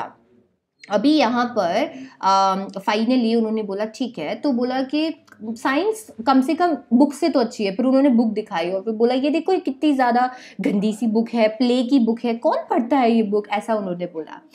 फाइनली यहाँ पर फ्रैंक बहुत ही ज़्यादा, जब उनसे ये पूछते हैं कि, जब उनसे पूछा जाता है कि तुम यहाँ क्यों आए, और वो बोलते हैं मैं क्रॉकर हैरिस के लिए आया हूँ, उन्होंने मुझे बुलाया। तो फ्रैंक बड़े इंप्रेस होता है। फिर वो पूछते हैं कि यार एक चीज़ मुझे बताओ, तुमको क्रॉकर हैरिस बुला कैसे लेता है? तुमको मारता है क्या वो? तुमको डराता है या फिर क्या करता है वो? मतलब इतना डरते क्यों हो तुम उससे? तो ऐसा, मतलब ना तुम ऐसे क्यों आ जाते हो ऐसा? तो अभी फाइनली उन्होंने बोला कि नहीं नहीं सर ऐसा कुछ भी नहीं है। बोला कि ऐसा कुछ भी नहीं है, मैं तो एक्स्ट्रा वर्क करने के लिए आया हूँ क्योंकि उन्होंने मुझे बुलाया था। अभी उन्होंने बोला कि अरे छोड़ो, क्रॉकर हैरिस तो अभी तक आया ही नहीं है, तुम चले जाओ यहाँ से चले जाओ, गोल्फ खेल लो, बाकी तुम्हारे उम्र के जो बच्चे हैं उनके साथ खेलो। बोला नहीं सर मुझे डर लगता है, मैं क्रॉकर हैरिस से मिलकर ही जाऊँगा। ओह क्या हो गया, तुम ऐसे क्यों डर रहे हो? तो बोला कि नहीं सर क्रॉकर हैरिस ने बुलाया है। फिर वो बोलते हैं क्रॉकर हैरिस के बारे में। अब वो बताते हैं कि आप ना क्रॉकर हैरिस को ये मत समझो कि वो हमें डराते धमकाते हैं। क्रॉकर हैरिस बाकी टीचर जैसे नहीं है जिनको बच्चों को मारने में मजा आता है। क्रॉकर हैरिस बिल्कुल भी ऐसे नहीं है। क्रॉकर हैरिस थोड़ी सी अजीब है, बट क्रॉकर हैरिस ऐसे नहीं है कि किसी को मार के खुश हो। फिर वो बताते हैं कि मैं आपको एक किस्सा बताता हूँ। फिर वो बताते हैं कि एक दिन क्या हुआ, बेचारी क्रॉकर हैरिस ने एक बहुत ही अच्छा सा जोक क्रैक किया, ठीक है। अब क्रॉकर हैरिस का जोक इतना अच्छा नहीं था। आपको पता है आपकी लाइफ में ना कोई एक ऐसा टीचर होगा जो ना जोक क्रैक करता है पर उसका जोक ना किसी को समझ नहीं आता, तो आप लोग ना ऐसे हंस देते हो हाँ हाँ, क्योंकि वो टीचर खुद हंस देता है तो आप हंस देते हो, हाँ हाँ बहुत अच्छा है बहुत अच्छा है। एग्जैक्टली ऐसा हुआ। क्रॉकर हैरिस का जोक ना बहुत ही घटिया जोक था, और ऐसा जोक था ना कि किसी को समझ में भी नहीं आया, और उसका लैंग्वेज भी दूसरा था। अब बेचारे टपलू ने सोचा कि ठीक है, ओके ओके मडालसा, नो प्रॉब्लम। टपलू ने सोचा कि बेचारे के जोक पर कोई हंस नहीं रहा है तो मैं ही हंस लेता हूँ, तो टपलू ना उस पर हंस गया। अब टपलू जैसे उस पर हंसा वो बेचारा फंस गया। कैसे फंसा? क्रॉकर हैरिस ने बोला, वाओ टपलू, तुमको सारी चीजें समझ में आ रही है, हाँ तुमको सारी चीजें समझ में आ रही है अच्छे से, तुमको ये जोक समझ आ, ऐसा करो तुम पूरे पूरे क्लास को सुनाओ कि ये जोक क्या है। अब टैपलो ये बोलता है कि फ्रैंक को बोलता है कि सर मेरे को पता नहीं है कि जोक क्या था, पर जोक बड़ा ही पुअर था। अभी यहाँ पर मिस्टर फ्रैंक भी बहुत जोर जोर से हंसता है, मतलब फ्रैंक को भी बड़ा मजा आता है, एंजॉय कर रहे होते हैं वो इस सारी चीज को ना ऐसा। इतने में आपको पता है कौन एंटर होता है? मिली क्रॉकर हैरिस, जो क्रॉकर हैरिस की वाइफ होती है। अब टैपलो को डर लगता है, टैपलो को लगता है ओहो भगवान बचाए, ये तो हमारे क्रॉकर हैरिस की वाइफ है, कहीं इन्होंने कुछ सुन तो नहीं लिया, ऐसा। अभी फ्रैंक भी उसके मजे लेते हैं, बोलते हैं कि ठीक है ऐसा नहीं है, आप चिंता मत करो, इन्होंने कुछ सुना नहीं है। इसके बाद में मिली क्रॉकर हैरिस, आपको पता है ये ये एक बहुत ही अमेजिंग स्टोरी है, ये तो एक पार्ट है प्ले का, लिटरली ये पार्ट है। आपको पता है यहाँ पर फ्रैंक क्यों आया था और मिली क्रॉकर हैरिस क्यों आई थी? क्योंकि उनका अफेयर था ऐसा होता है। तो वहां पर वो लोग क्या करते हैं, फ्रैंक आता है, फ्रैंक देखता है यहाँ तो टपलू है, और उसको लगता है अभी तो मिली क्रॉकर हैरिस आने वाला है, और क्रॉकर हैरिस पता नहीं कहाँ पर है।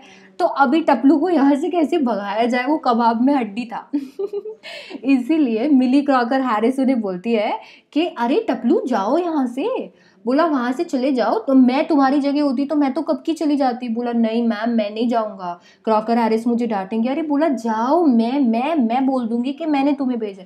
बोला नहीं मैम मैं नहीं जाऊंगा। बोला अच्छा ऐसा करो, उनका काम कर लो, ऐसा कर लो कि उनका एक प्रिस्क्रिप्शन है, केमिस्ट के पास जाके वो दवाइयाँ लेके आ जाओ, और फिर मैं बोल दूंगी कि तुमको मैंने भेजा था। तो अब यहाँ पर है ना, यहाँ पर फाइनली उन्होंने सोचा कि ठीक है मैम मैं ये कर सकता हूँ, तो वो फटाफट से भाग गया दवाइयाँ लेने के लिए। और बस फिर तो क्या, मतलब मिली क्रॉकर हैरिस और फ्रैंक उनको चाहिए यही था उनका अफेयर था। इसके बाद में अगर आप पढ़ना चाहते हो तो इसको गूगल पे सर्च करना, मजा आएगा, प्ले बड़ा इंटरेस्टिंग है। इसके बाद में आ जाते हैं हम हमारे नेक्स्ट चैप्टर पे, which is silk road. Silk road हमारा दूसरा चैप्टर है। अब इस चैप्टर में हम देखते हैं कि हमें क्या पढ़ना है। सो सिल्क रोड भी बहुत अच्छा चैप्टर है, मैंने यहाँ पर यूट्यूब पे पढ़ाया है। अगर आपको एक भी चैप्टर टफ लगता हो, अगर आपको एक भी चैप्टर ऐसा लगता हो कि कभी भी ऐसा अब मुझे समझ नहीं आ रहा, कितना गंदा चैप्टर है, यूट्यूब से या मेरी किसी भी क्लासेस से पढ़ लेना, चैप्टर एकदम मक्खन की जैसे हो जाएगा। तो अभी हम स्टार्ट करते हैं silk road finally. Now silk road जो है वो क्या है, इसके अंदर एक ना बहुत ही अमेजिंग इंसान होता है, ठीक है। अब वो इंसान डिसाइड करता है कि वो माउंट कैलाश पे जाने वाले हैं, और माउंट कैलाश का वो इसलिए डिसाइड करते हैं क्योंकि उन्हें कोरा कंप्लीट करना होता है ना। कोरा क्या होता है? कोरा एक रिलीजियस प्रैक्टिस है जो बुद्धिस्ट करते हैं, इसीलिए वो एक ड्राइवर को हायर करते हैं, और ड्राइवर का नाम है सिटान। और यहाँ पर लामो जो कि उनकी एक फ्रेंड होती है, पता नहीं फ्रेंड होती है कौन होती है, पता नहीं कौन है, वो उनको एक बहुत ही अमेजिंग सा कोट गिफ्ट करते हैं, और उनके साथ में डैनियल भी जाते हैं जो कि उनके फ्रेंड है। सो सिल्क रोड पे स्टार्टिंग कैसे हो रही है? नरेटर कहाँ जा रहे हैं? माउंट कैलाश जा रहे हैं। किसको साथ में लेके जा रहे हैं? ड्राइवर को साथ में लेके जा रहे हैं, और उनका फ्रेंड भी साथ में है जिसका नाम क्या है? डैनियल। अब वो अपनी जर्नी स्टार्ट करते हैं, इतने में सिटान क्या करता है, एक शॉर्टकट ले लेता है और बोलता है कि यहाँ पे एकदम डायरेक्ट जो है हम लोग माउंट कैलाश पे पहुंचेंगे। अभी यहाँ पर सिटान ने बोला मुझे ना आपसे एक बात करनी है। हाँ वो ना मुझे ना ड्राइव करना अच्छे से आता है, पर ना अगर स्नो हुई तो। अभी नरेटर इज लाइक भाई तुम मेरे को माउंट कैलाश लेके आ रहे हो, तुमको स्नो पे ड्राइव करना नहीं आता। वो जय हनुमान ज्ञान गुण सागर, ही इज लाइक दैट कि यार मेरे को जय हनुमान कर लेना चाहिए, इस इंसान को स्नो पे ड्राइव करना नहीं आता। बस वही से he was like oh God. अब फाइनली उन्होंने बोला चलो छोड़ो छोड़ो। अभी फाइनली वो जैसे निकल रहे होते हैं तो उन्हें थोड़े छोटे छोटे जानवर, अलग मतलब अलग अलग जो पहाड़ के जानवर होते हैं वो देखने को मिलते हैं, कुछ शेपर्ड्स देखने को मिलते हैं, वो अपने शीप्स को ऐसे ऐसे ऐसे कर रहे होते हैं, वो चल रहे होते हैं ऐसा। जैसे ही वो हिल के पास जाते हैं उन्हें वहाँ पर ना छोटे छोटे टेंट्स दिखते हैं, और वो टेंट्स में पता है कौन रहते हैं? नोमैड्स रहते हैं, नोमैड्स। अब नोमैड्स बंजारे वहाँ पर रहते हैं, पर वहाँ पर बहुत बड़ी प्रॉब्लम है, आपको पता है? और प्रॉब्लम ये है कि वहाँ पर होते हैं टिबेटन मैस्टिफ्स। टिबेटन मैस्टिफ्स बड़े से खूंखार से डॉग होते हैं, बड़े से डॉग। और वो बड़े से डॉग इतने खतरनाक डॉग है कि पीछे पड़ गए ना भैया, कुछ नहीं छोड़ेंगे। तो अगर आप यहाँ पर एक मैस्टिफ से भिड़ोगे तो कभी भी एक टिप दे रही हूँ, पैदल मत भीड़ना। पैदल भिड़ोगे ना ऊपर यहाँ पर ये लोग क्या करते हैं, नोमैड्स के ऐसे टेंट्स को देख रहे होते हैं। नोमैड्स के टेंट्स को देखते हैं तो टिबेटन मैस्टिफ्स ऐसे देखते हैं, मेरे मालिक के टेंट को कैसे देखा। और वो लोग कार में होता है, उनके पीछे इतनी जोर से भागते हैं, मतलब बाउंड्रीज क्रॉस करवा देते हैं, इतनी जोर से भागते हैं। एंड इतनी जोर से भागने के बावजूद हम उनके पीछे भागते रहते। फाइनली डॉग वहां रुकते हैं, तब जाके वो बोलते हैं अरे भगवान ने बचाया। अगर तो बाई चांस हम 2 व्हीलर पे होते या पैदल होते, भाई साहब ऐसे होते हैं। अभी उन्हें पता चलता है कि यही रीजन है कि टिबेटन मैस्टिफ्स को हंटिंग डॉग्स के जैसे ट्रीट किया जाता है, क्योंकि ये किसी को नहीं छोड़ते बॉस। अब फाइनली वो लोग जा रहे होते हैं तो अब वैली थोड़ी खतरनाक होती है, टर्न्स काफी शार्प होने लगते हैं। सिटैन 3rd गियर में ड्राइव कर रहा है बॉस। अभी इतनी जोर जोर से हवाएं चल रही होती है कि कानों में एकदम प्रेशर फील होता है। नरेटर को ना बड़ा प्रॉब्लम है जुकाम का, उन्हें ना कोल्ड हो जाता है। तो अभी उनकी नोज एकदम से ब्लॉक होती है और वो एकदम से ऐसे होते हैं, एकदम नाक ऐसे बंद हो जाती है उनकी, ऐसे ऐसे होता है। फिर वो ना ऐसे क्लियर ऐसे करते हैं ताकि वो कंजेशन ना क्लियर हो जाए।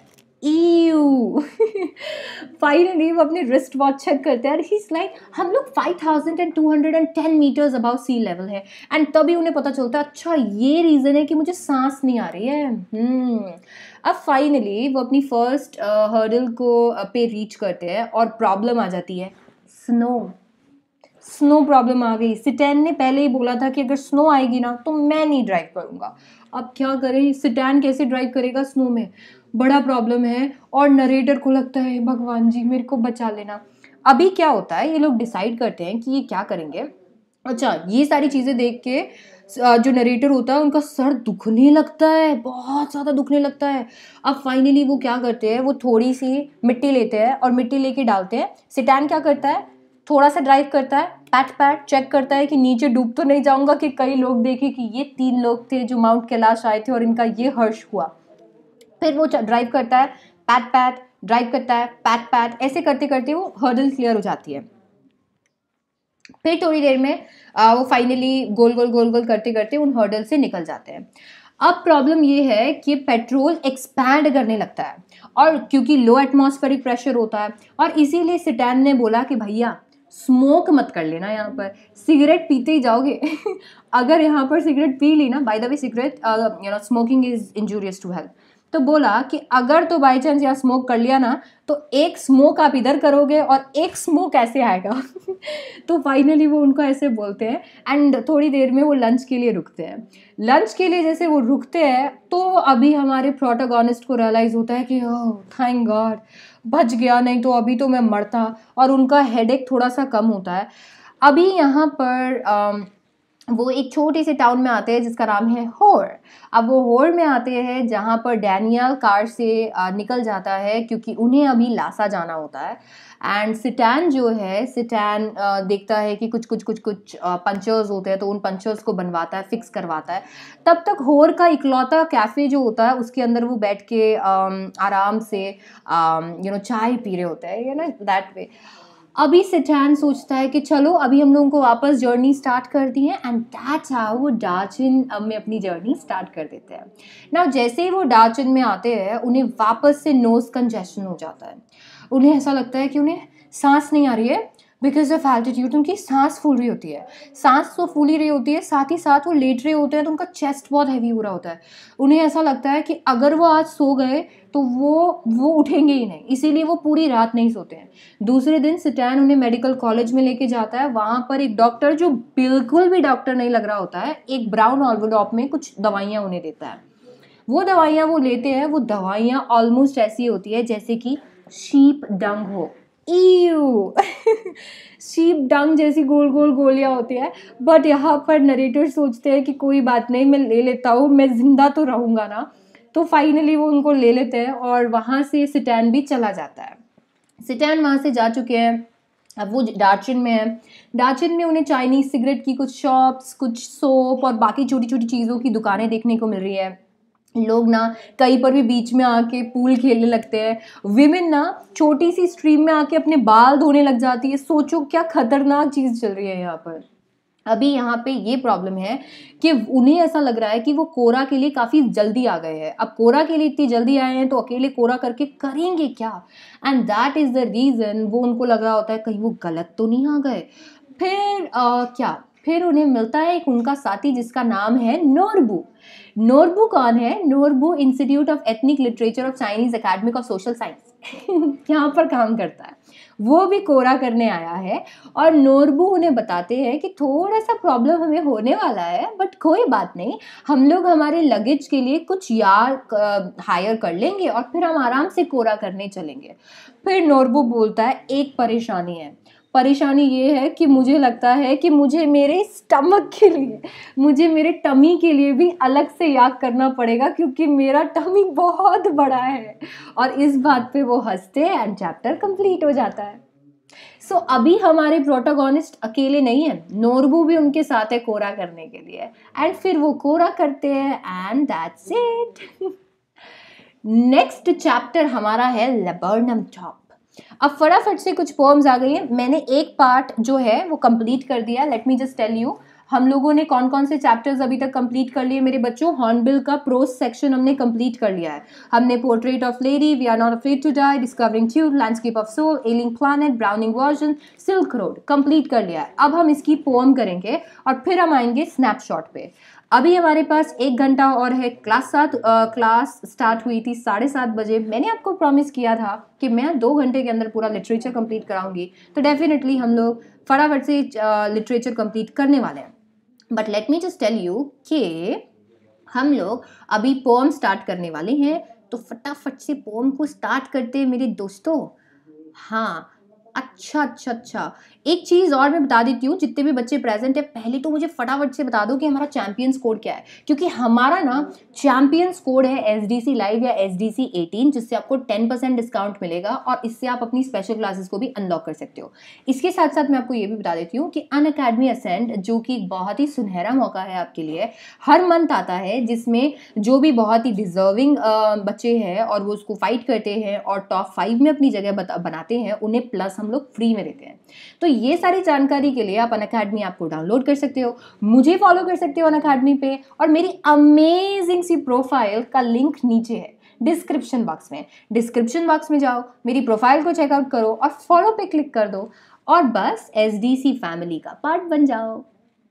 ठीक है, ऑल राइट, धन्यवाद मेरे बच्चों। अभी हम चालू करते हैं लेबर्नम टॉप ना। लेबर्नम टॉप एक बहुत ही अमेजिंग सी पोम है, बड़ी ही ब्यूटीफुल सी पोम है। इस पोम में हम देखेंगे कि यहाँ पर येलो कलर के फ्लावर्स देखने को मिलते हैं। येलो डर्टी फेलो आपको देखने को मिलेगा। Let me just tell you, ये पोएम स्टार्ट होती है लेबर्नम ट्री के डिस्क्रिप्शन से। लेबर्नम ट्री बड़ा ही ब्यूटीफुल ट्री है। अगर आप उसको देखोगे तो पूरा येलो ट्री है, बड़ा ही शांत, बड़ा ही साइलेंट होता है और उसकी लीव्स एकदम से येलो हो जाती हैं और इसीलिए वो बहुत ही ब्यूटीफुल लगता है। डे टाइम में अगर आप उसको देखोगे तो ट्री एकदम से स्टिल, एकदम डेथ लाइक जैसा दिखता है। अभी ये लाइफलेस ट्री जो है एकदम से अलाइव हो जाता है, पता है कैसे? गोल्ड फिंच से। गोल्ड फिंच इतनी छोटी सी बर्ड है, और वो छोटी सी बर्ड एकदम येलो कलर की है, और वो येलो कलर की बर्ड वहाँ आती है, धीरे से चुपके से एकदम लिजार्ड के जैसे ब्रांच के अंदर जाती है, और जाने के बाद में अपने बच्चों के पास में जाएगी। तो जैसे ही बच्चों के पास में जाएगी, बच्चे ची ची ची ची ची ची चालू कर देते हैं, और जैसे ही वो ची ची चालू करते हैं ना, पूरा जो लेबनम ट्री एकदम से अलाइव हो जाता है, शेक करने लगता है, ट्रेम्बल करने लगता है, आवाज़ आने लगती है, अपने बच्चों को पेट भर के खाना खिलाती है, और फिर धीरे से बाहर आती है और देखती है कि आसपास कोई है तो नहीं ना, और फिर एकदम से उड़ जाती है वापस से इनफाइनाइट स्काई की तरफ। सो लेबर्नम और ये सारी लेबर्नम येलो है, गोल्डफिंच येलो है, इसकी वजह से गोल्डफिंच के बच्चों को और गोल्डफिंच को कोई खतरा नहीं है, और वो वहाँ पर उसे खाना खिला के और चली जाती है। लेबर्नम यहाँ पर बस उस इंजन की तरह ही काम करती है जो कि एक मशीन को स्टार्ट कर देता है, क्योंकि इसके आने से मशीन स्टार्ट रहती है, और इसके जाने से लेबर्नम टॉप साइलेंट हो जाता है। तो जैसे ही गोल्डफिंच चली जाती है, लेबर्नम वापस से डेड हो जाता है। नेक्स्ट हमारा पोम है फोटोग्राफ। फोटोग्राफ एक ऐसी पोम है जिसके अंदर हम देखेंगे कि हमारी जो पोएट है शैली, उनकी मॉम का एक पिक्चर है, और उनकी मॉम की पिक्चर में उनकी मॉम बीच में है, इधर एक कज़न और इधर एक कज़न ऐसे, और वो पिक्चर उनकी मॉम के सी हॉलीडे से है, जो कि उनकी मॉम के अंकल ने क्लिक किया है। अभी यहाँ पर वो उन्हें देखती है, और उस पूरी पिक्चर को देख के याद करती है कि ममा कितना ज़्यादा हंसती थी ना इस पिक्चर को देख के, क्योंकि उनकी ममा को गए हुए ऑलमोस्ट उतने साल हो गए हैं जितने साल की उस पिक्चर में उनकी ममा है। दैट मीन्स 12 साल गुजर गए और ममा अब नहीं है। बट ममा ऐसी चीज़ है ना जिनके बिना हम लोग 12 मिनट 12 सेकंड नहीं रह सकते। 12 साल बहुत लंबा टाइम है, और 12 साल 12 जन्म के बाद में भी वो वूंड कभी भी क्लियर नहीं हो सकता जो ममा के जाने से मिलता है। तो यहाँ पर ना वो बहुत ही ज़्यादा, बड़ा ही ज़्यादा मिस कर रही है अपनी ममा को, और तो बड़ा ही मिस कर रही है अपनी ममा को ना, और उनको रियलाइज़ होता है कि पता है लाइफ की सच्चाई है डेथ। मतलब वो जो पिक्चर है उसमें जो सी है, वो सी अभी भी वही है, बस ह्यूमन लाइफ जो है ना, ह्यूमन लाइफ के लिए डेथ जो है वो एक ऐसी चीज़ है जो कि आप नहीं चेंज कर सकते, इनएविटेबल है। और आपको पता है एक और प्रॉब्लम है, और वो प्रॉब्लम ये है कि हम ना उसको कहीं भी हरा नहीं सकते। डेथ ना हार ही नहीं सकती।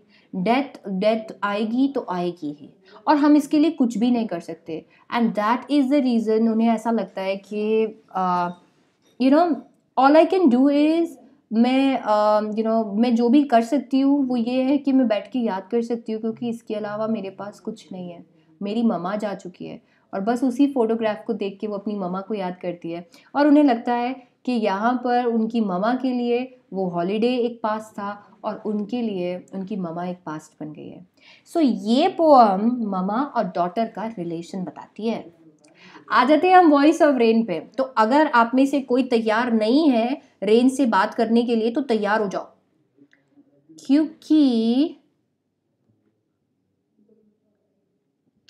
हम लोगों को क्या करना है,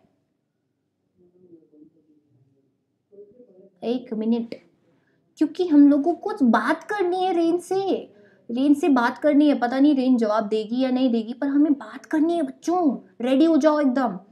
अगर अभी तक रेन ने आपको कभी भाव नहीं दिया है तो रेन अभी भाव देगी आपको, अब भी देखो।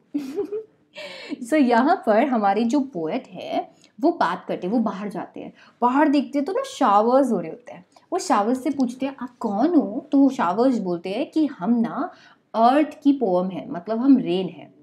उसके बाद में तो अभी उन्होंने ये बोला, अभी फिर उन्होंने पता है क्या बोला, उन्होंने बोला कि मैं एक पोएम हूँ, और मेरा ना एक एवरलास्टिंग और परपेचुअल एग्जिस्टेंस है। मैं हमेशा यहीं पर रहती हूँ, और मैं परपेचुटी तक यहीं पे हूँ, कभी नहीं जाऊँगी यहाँ से। और ना आप ना मुझे टच नहीं कर सकते, पर आप ना मुझे हमेशा फील कर पाओगे। मैं लैंड से उठती हूँ, सी से उठती हूँ, और वापस से ही वहीं चली जाती हूँ। और बोला कि मैं ना वेपर्स के फॉर्म में ऊपर जाती हूँ। और पानी के फॉर्म में नीचे जाती हूँ। फॉर्म तो बदल जाता है बट मैं नहीं बदलती, मैं वैसी की वैसी रहती हूँ। और मैं आती क्यों आपको पता है? क्योंकि सीड्स जो कि अर्थ पे है, मेरे बिना वो सीड्स ही रह जाएंगे, अनबॉर्न ही रह जाएंगे। तो लाइफ प्रोवाइड करने आती हूँ मैं। पता है क्यों आती हूँ? क्योंकि मैं जो मेरा जो सोर्स है, मैं उसे वापस से लाइफ दे सकूँ। मैं क्यों आती हूँ? क्योंकि मैं अर्थ से डस्ट की लेयर्स हटा सकूँ। मैं क्यों आती हूँ? क्योंकि मैं अर्थ से थर्स्ट को हटा सकूँ। तो ये कुछ रीजन है जिसके लिए मैं हमेशा आती रहूंगी। यहाँ पर इतने में ही हमारे पोएट इसको सॉन्ग के साथ में कंपेयर करते हैं और वो बोलते हैं कि जैसे सॉन्ग ना सिंगर के हार्ट से निकलता है और इधर उधर घूमता रहता है ना, और वापस से सब लोगों को खुश करके वापस से सिंगर के हार्ट में ही चला जाता है। एग्जैक्टली रेन ऐसा है। कोई फर्क नहीं पड़ता, कोई फर्क नहीं पड़ता कि आप सॉन्ग को सुनते हो या नहीं, या रेन को देखते हो या नहीं। सॉन्ग रेन वो अपनी जगह वैसे ही बनाए रखते हैं, आपको एक सूदिंग इफेक्ट प्रोवाइड करते हैं और फिर वापस अपनी जगह पर चले जाते हैं। यही इनका काम है, यही करते रहते हैं। जैसे हमारा काम है आपके लिए अच्छे अच्छे लेक्चर्स लेके आना। इतने सारे बच्चे मेरे पास यहाँ पर है, धन्यवाद। आई एम रियली सॉरी, आप लोग डिस्कस कर रहे हो। आज न्यू ईयर ईव की क्लास मुझे रखनी थी, बट मैं नहीं रख पाई यार, नहीं हो पाया मेरे को। इतना ज़्यादा बीमार हो गई थी, फिर मेरे को रेस्ट लेना था, क्योंकि मैं जनवरी ऐसा नहीं चाहती, दिसंबर इतना ज़्यादा ख़राब हो गया। तो इसीलिए ना अभी ना मैं न्यू ईयर ईव की क्लास तो नहीं रख पाई मैं, बट न्यू ईयर्स पर ज़रूर क्लास रखूँगी। दैट इज़ फर्स्ट को क्लास रखूँगी, तो फर्स्ट को मिलूँगी मैं आपसे, है ना। बट आप चिंता मत करो, हम लोग अभी जैसे ये कंप्लीट करेंगे ना, हम थोड़ी सी बात यहाँ पर ज़रूर करके जाएंगे। तो मैं आप लोगों से डेफिनेटली बात करके जाऊँगी। हाय हाय मुदिता, हाय, वेरी वार्म वेलकम। हाय कर लो फटाफट से, कौन कौन आया है यहाँ पर देखते हैं। Hi Mudita, all right Aman, okay. Hi happy new years Yash, hi Khushhal नेंद्रा, हाय, ओके लेट्स सी। हाय अस्तित्व, हाय Yash, hi Anshi, hi Preeti, hi Parul, hi Paresh, hi Nidhi, hi Devendra, hi Ashish, hi Som. All right, okay, hi Sunita, thank you Mudita, happy new years Virendra, hi my dream Duniya, hi Aman, hi Anshi. I am big fan, I am a big fan to आप लोगों की। आप best हो। किसी ने आपको बताया कि आप बेस्ट फैमिली हो, SDC family is the best family. Hi Kabaljot, happy new years Astitva, happy new years Mudita, hi Vishal, आपको भी हार्दिक शुभकामनाएं परेश जी, थैंक यू प्रीति। चलो धन्यवाद यहाँ आने के लिए। चाइल्डहुड देखते हैं ना। चाइल्डहुड एक ऐसी पोम है जिसके अंदर हमारे पोएट ये देखते हैं, यार मेरा चाइल्डहुड कहाँ चला गया। वो देखते हैं कि यार मेरा चाइल्डहुड कहाँ चला गया, कब चला गया। तो सबसे पहले उन्होंने बोला कि ज़रूर ना मेरा चाइल्डहुड तब चला गया होगा तब ना मैं 11 का नहीं रहा, जब मैं 11 साल का नहीं था और मैं 12वें साल में गया, तो तभी ज़रूर ना, तभी मेरा चाइल्डहुड चला गया होगा।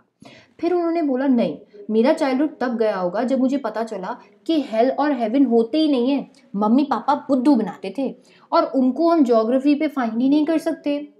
और इसके साथ साथ में उन्होंने ये बोला कि क्या हो सकता है कि मेरा चाइल्डहुड तब चला गया जब तब चला गया जब मुझे पता चला कि एडल्ट्स ना हिपोक्रेट है, बोलते कुछ हैं करते कुछ हैं, खुद तो प्यार की बातें करते हैं और खुद ही प्यार से बात नहीं करते। क्या मेरा चाइल्डहुड तब चला गया जब मुझे पता चला कि मेरा माइंड सच में मेरा है और इसमें जो भी थॉट्स आते हैं वो मेरे अपने थॉट्स हैं। या फिर मेरा चाइल्डहुड वहाँ चला गया, मतलब मुझे पता नहीं है कि मेरा चाइल्डहुड कहाँ गया। शायद मेरा चाइल्डहुड एक छोटे से बेबी के फेस में हो, शायद मैं मेरे चाइल्डहुड को देख सकूँगा एक छोटे से बेबी के फेस में, उसकी जो स्टेजेस है उनमें। तो अब मेरा चाइल्डहुड जा चुका है और अब मुझे मेरा चाइल्डहुड देखने को मिलेगा एक छोटू से बाबू के फेस में। सो ऐसा है। तो ये वो फाइनली रियलाइज़ करते हैं कि मेरा चाइल्डहुड एक्चुअली जा चुका है और अब मैं रियल हो गया। पता है चाइल्डहुड नहीं जाना चाहिए, childhood is the best phase, क्योंकि कोई टेंशन नहीं, कुछ भी नहीं लाइफ में ना। जब आप चाइल्ड होते हो ना, जब आप चाइल्डहुड में होते हो ना, तो आपकी ना एक ही प्रॉब्लम होती है, और पता है वो क्या प्रॉब्लम है? होमवर्क। सब वही प्रॉब्लम है। और उसके बाद जब आप बड़े होते हो ना, बहुत सारी प्रॉब्लम्स आती है। तो इसीलिए ना childhood is the best phase.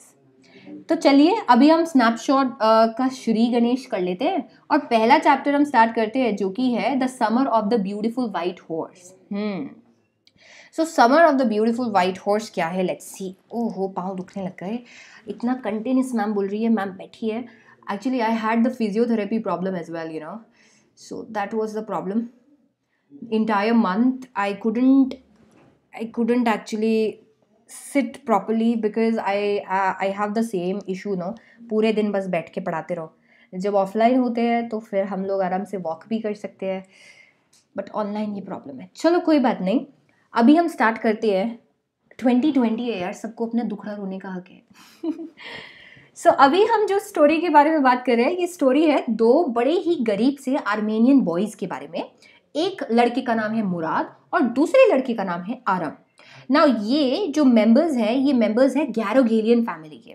गैरोगेलियन family एक ऐसी फैमिली है जिसका हॉलमार्क पता है क्या है? ट्रस्ट और ऑनेस्टी। मतलब ट्रस्ट और ऑनेस्टी से इनको जाना जाता है। ट्रस्ट और ऑनेस्टी का दूसरा नाम है गैरोगेलियन फैमिली, लिटरली। हाँ जी बिल्कुल गुस्सा मत करो, रेस्ट ही तो कर रहे, तभी तो कल क्लास नहीं ली, सुबह भी क्लास नहीं ली, रेस्ट कर रहे हैं। आपकी बात का बिल्कुल तरीके से फॉलो कर रहे हैं हम लोग। अभी स्टोरी स्टार्ट होती है आरम से। आरम जो कि नरेटर है, जो कि 9 साल का है, उनका भाई जो है कजिन जो कि मुराद है, उनके साथ में एक बड़ा ही अजीब सा एडवेंचर होता है। क्या होता है पता? मुराद ना 13 साल का है और उन्हें यहाँ पर पूरी स्टोरी में आरम बात करते हैं एक ऐसे पॉइंट के बारे में जब मुराद उनके खिड़की पे आ गए थे, और खिड़की पे वो बड़ा ही ब्यूटीफुल सा वाइट हॉर्स लेके आए। और वो ब्यूटीफुल सा वाइट हॉर्स को देख के आरम को यकीन ही नहीं हुआ कि वो उनका हो सकता है। क्यों नहीं हुआ? क्योंकि वो गरीब थे। अब वो गरीब थे तो वो हॉर्स लेके आ नहीं सकते, गैरोगेलियन फैमिली के थे तो चोरी कर नहीं सकते, तो ये हॉर्स आया तो आया कहाँ से? बट आरम को हॉर्स इतना पसंद था कि उसने ये सोचा कि मुझे तो बस हॉर्स राइड करना, भाड़ में जाए कि ये हॉर्स आया तो आया कहाँ से। तो फाइनली वो बाहर निकल गए और उन्होंने फटाफट से कपड़े पहने, और उसके बाद में वो उसके पीछे बैठे और चले गए तबड़िक। और तबड़िक के बाद में बहुत दूर तक वो चले गए।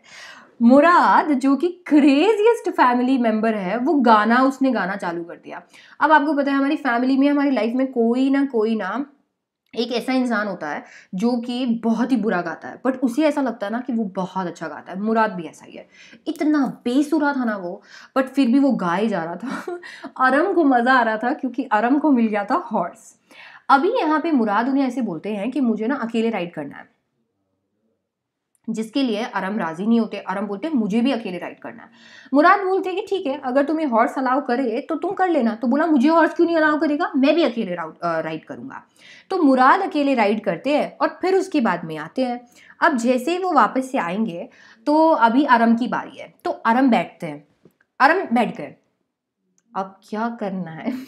उन्हें पता ही नहीं था अब क्या करना है। तो यहाँ पर मुराद बोलते हैं कि उसकी मसल में किक करो तो वो भागेगा। आरम लेते हैं और आरम लेके एक मसल में किक करते हैं जोर से, और जैसे ही वो जोर से किक करते हैं हॉर्स भागने लगता है। ऐसा होता है। तो अभी ना आरम को खुद समझ में नहीं आ रहा होता। मतलब हॉर्स इतनी जोर से भागता है, हॉर्स इज लाइक अरे रुक, मतलब आरम इज लाइक रुको, बट हॉर्स भाग जाता है और एक मोमेंट के बाद हॉर्स उसको फेंक देता है और वो आगे भाग जाता है। आरम बेचारा नीचे गिरा हुआ है और हॉर्स भाग गया। मुराद पीछे भागता आता है और बोलता है कहा था ना तुमको नहीं आता है, अब तुम इधर ढूंढो और मैं उधर ढूंढता हूँ, और हॉर्स को ढूंढ के लेके आओ। इसके बाद में फाइनली मुराद हॉर्स को ढूंढ लेता है, और जैसे ही वो उसे ढूंढता है तो उन्होंने बोला कि चलो अभी सब लोग उठ गए होंगे, हम लोगों को स्टार्ट करना है। तो अभी जैसे ही उन्होंने ये डिसाइड किया अभी हमें इसको छुपाना है, तो वो एक बड़े पुराने से ही बांध में जाके उसको छुपा देते हैं। और वहाँ पर ना मतलब थोड़ा सा हे और ओट वगैरह होता है जो कि हॉर्स खा सकता है। अभी आरम ने उससे पूछा कि यार तुम ये मॉर्निंग राइड्स कब से ले रहे हो? तो मुराद उन्हें बोलता है कि मैं ये मॉर्निंग राइड ना सुबह से ले रहा हूँ, और तुम यही ध्यान में रखो कि मैं सुबह से ले रहा हूँ, क्योंकि मैं नहीं चाहता कि हम दोनों झूठ बोलें। तो तुमसे अगर कोई पूछे तो तुम यही बोलना। इतने में जैसे ही नरेटर अपने घर जाते हैं, वहां पर उनके अंकल खुसरो आते हैं। अंकल खुसरो क्रेजी हैं। उनकी लाइफ में कुछ भी हो जाए, वो इंसान ऐसा होता है, पे नो अटेंशन टू इट। एक बार तो उनका घर जल गया था और उनका बेटा उन्हें ये बताने आया कि उनका घर जल रहा है, तो उन्होंने पता है क्या बोला? इट्स नो बिग डील, पे नो अटेंशन टू इट। अभी उसके बाद में बाबर ने उनको बोला कि अरे भाई घर जल रहा है तुम्हारा। अभी यही अंकल खुसरो आरम के घर आए हुए होते हैं और वहां पर आ जाते हैं एक फार्मर जिनका नाम है जॉन बायरो। अब जॉन बायरो वहां पे आके अपना दुखड़ा रोते हैं और वो बोलते हैं कि यार मेरा हॉर्स चला गया, अब मैं क्या करूं? बिना हॉर्स के मुझे बड़ा प्रॉब्लम होता है, और मैं ये घोड़ा गाड़ी कैसे चलाऊं जब इसके अंदर घोड़ा ही नहीं है, और मैंने इतना ज़्यादा पैसा भी खर्च किया था। तो इतने में आपको पता है अंकल खुसरो क्या बोलते हैं? पे no attention to it. John बायरो को इतना गुस्सा आता है ना कि जॉन बायरो वहां से चले जाते हैं। इतने में आराम भागता भागता जाता है मुराद के पास में, और मुराद वहां पर क्या कर रहा होता है? एक छोटू सी रॉबिन बर्ड को सही कर रहा होता है। और वहां पर वो बताते हैं कि मेरे यहाँ पर जॉन बायरो आए थे और वो इस बारे में बात कर रहे थे। तो बोला कोई बात नहीं, हम लोग लौटा देंगे हॉर्स को, तुम सीख लो फिर हम लौटा देंगे, दैट वे। एक दिन वो वापस आ रहे थे और उनका आमना सामना हो जाता है जॉन बायरो से। अब उनके हाथ में है हॉर्स और सामने है हॉर्स का मालिक। बट मुराद को, मतलब मेरे को भी जिंदगी में ऐसा कॉन्फिडेंस चाहिए जैसे मुराद का है ना। मुराद को बिल्कुल डर नहीं लगा, एंड मुराद इज लाइक कि ऐसा करते हैं, गुड मॉर्निंग जॉन बायरो। और John बायरो is like good morning my friends. इतने में John बायरो is like you know, वहां पर जॉन बायरो से यार ये लग तो मेरा रहा है। फिर वो पूछते हैं तुम इसको क्या बुलाते हो? तो बोला कि यहाँ पर मैं इसको माई हार्ट बुलाता हूँ। तो बोला बहुत लवली नेम है, मैं इसके मुंह में देख सकता हूँ? तो बोला देख लो। तो जैसे उसके माउथ में देखते हैं तो उन्हें पता चलता है टीथ फॉर टीथ। बोला ये तो मेरा हॉर्स है। तो बोला अगर आप लोग गैरोगेरियन फैमिली के नहीं होते तो मैं दावा कर सकता था कि ये मेरा हॉर्स है, बट शायद ये उसका ट्विन होगा। और ये कह के वो वहां से चले जाते हैं। अब ऑब्वियसली उन्हें डर लगता है, तो वो नेक्स्ट मॉर्निंग जॉन बायरो के घर पे उसे छोड़ आते हैं। जॉन बायरो आरम के पास, उनकी मम्मी के पास आते हैं और वो बोलते हैं कि उनका हॉर्स आ चुका है। और वो बताते हैं कि हॉर्स काफ़ी वेल टेम्पर्ड है, उसे गुस्सा नहीं आ रहा है और काफ़ी ज़्यादा स्ट्रांग है। और यहाँ पर जैसे ही वो ये बोलते हैं, अंकल खुसरो बैठे होते हैं जो कि बोलते हैं पे no attention to it. That's it. आते हैं हम लोग नेक्स्ट चैप्टर पे, which is the address. Congratulation Pranav. Okay, the address एक ऐसी कहानी है जिसके अंदर बड़ी सैड सी स्टोरी है। मिसेस एस की डॉटर जो है, जो कि हमारे प्रोटागोनिस्ट रहेंगी, वो एक दिन मिसेस डॉर्लिंग्स के घर जाती है। मिसेस डॉर्लिंग वो औरत है जो कि मिसेस एस की पुरानी दोस्त थी।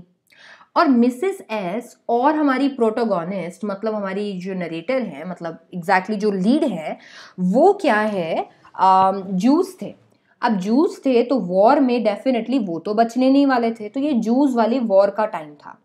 तो मिसेस डॉर्लिंग्स इनके घर जाती और इनका जो भी स्पेशल सामान था वो लेकर आती, और उसी स्पेशल सामान को अपने पास अपने घर में रखती।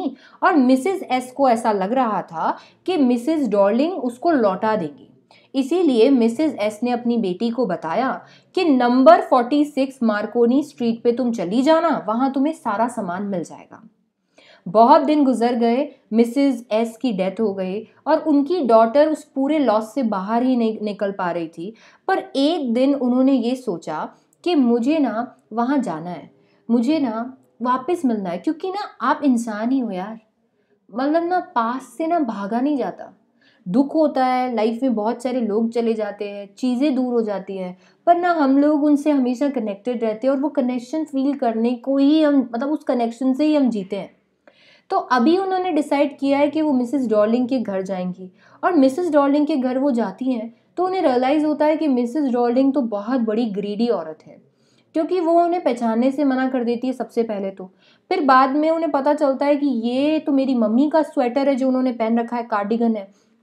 तब उन्हें रियलाइज़ होता है कि ये समझ गई है कि मैं मिसेस डॉर्लिंग हूँ। तब वो बाहर आती हैं और वो बताती हैं कि मुझे तुमसे कोई बात नहीं करनी।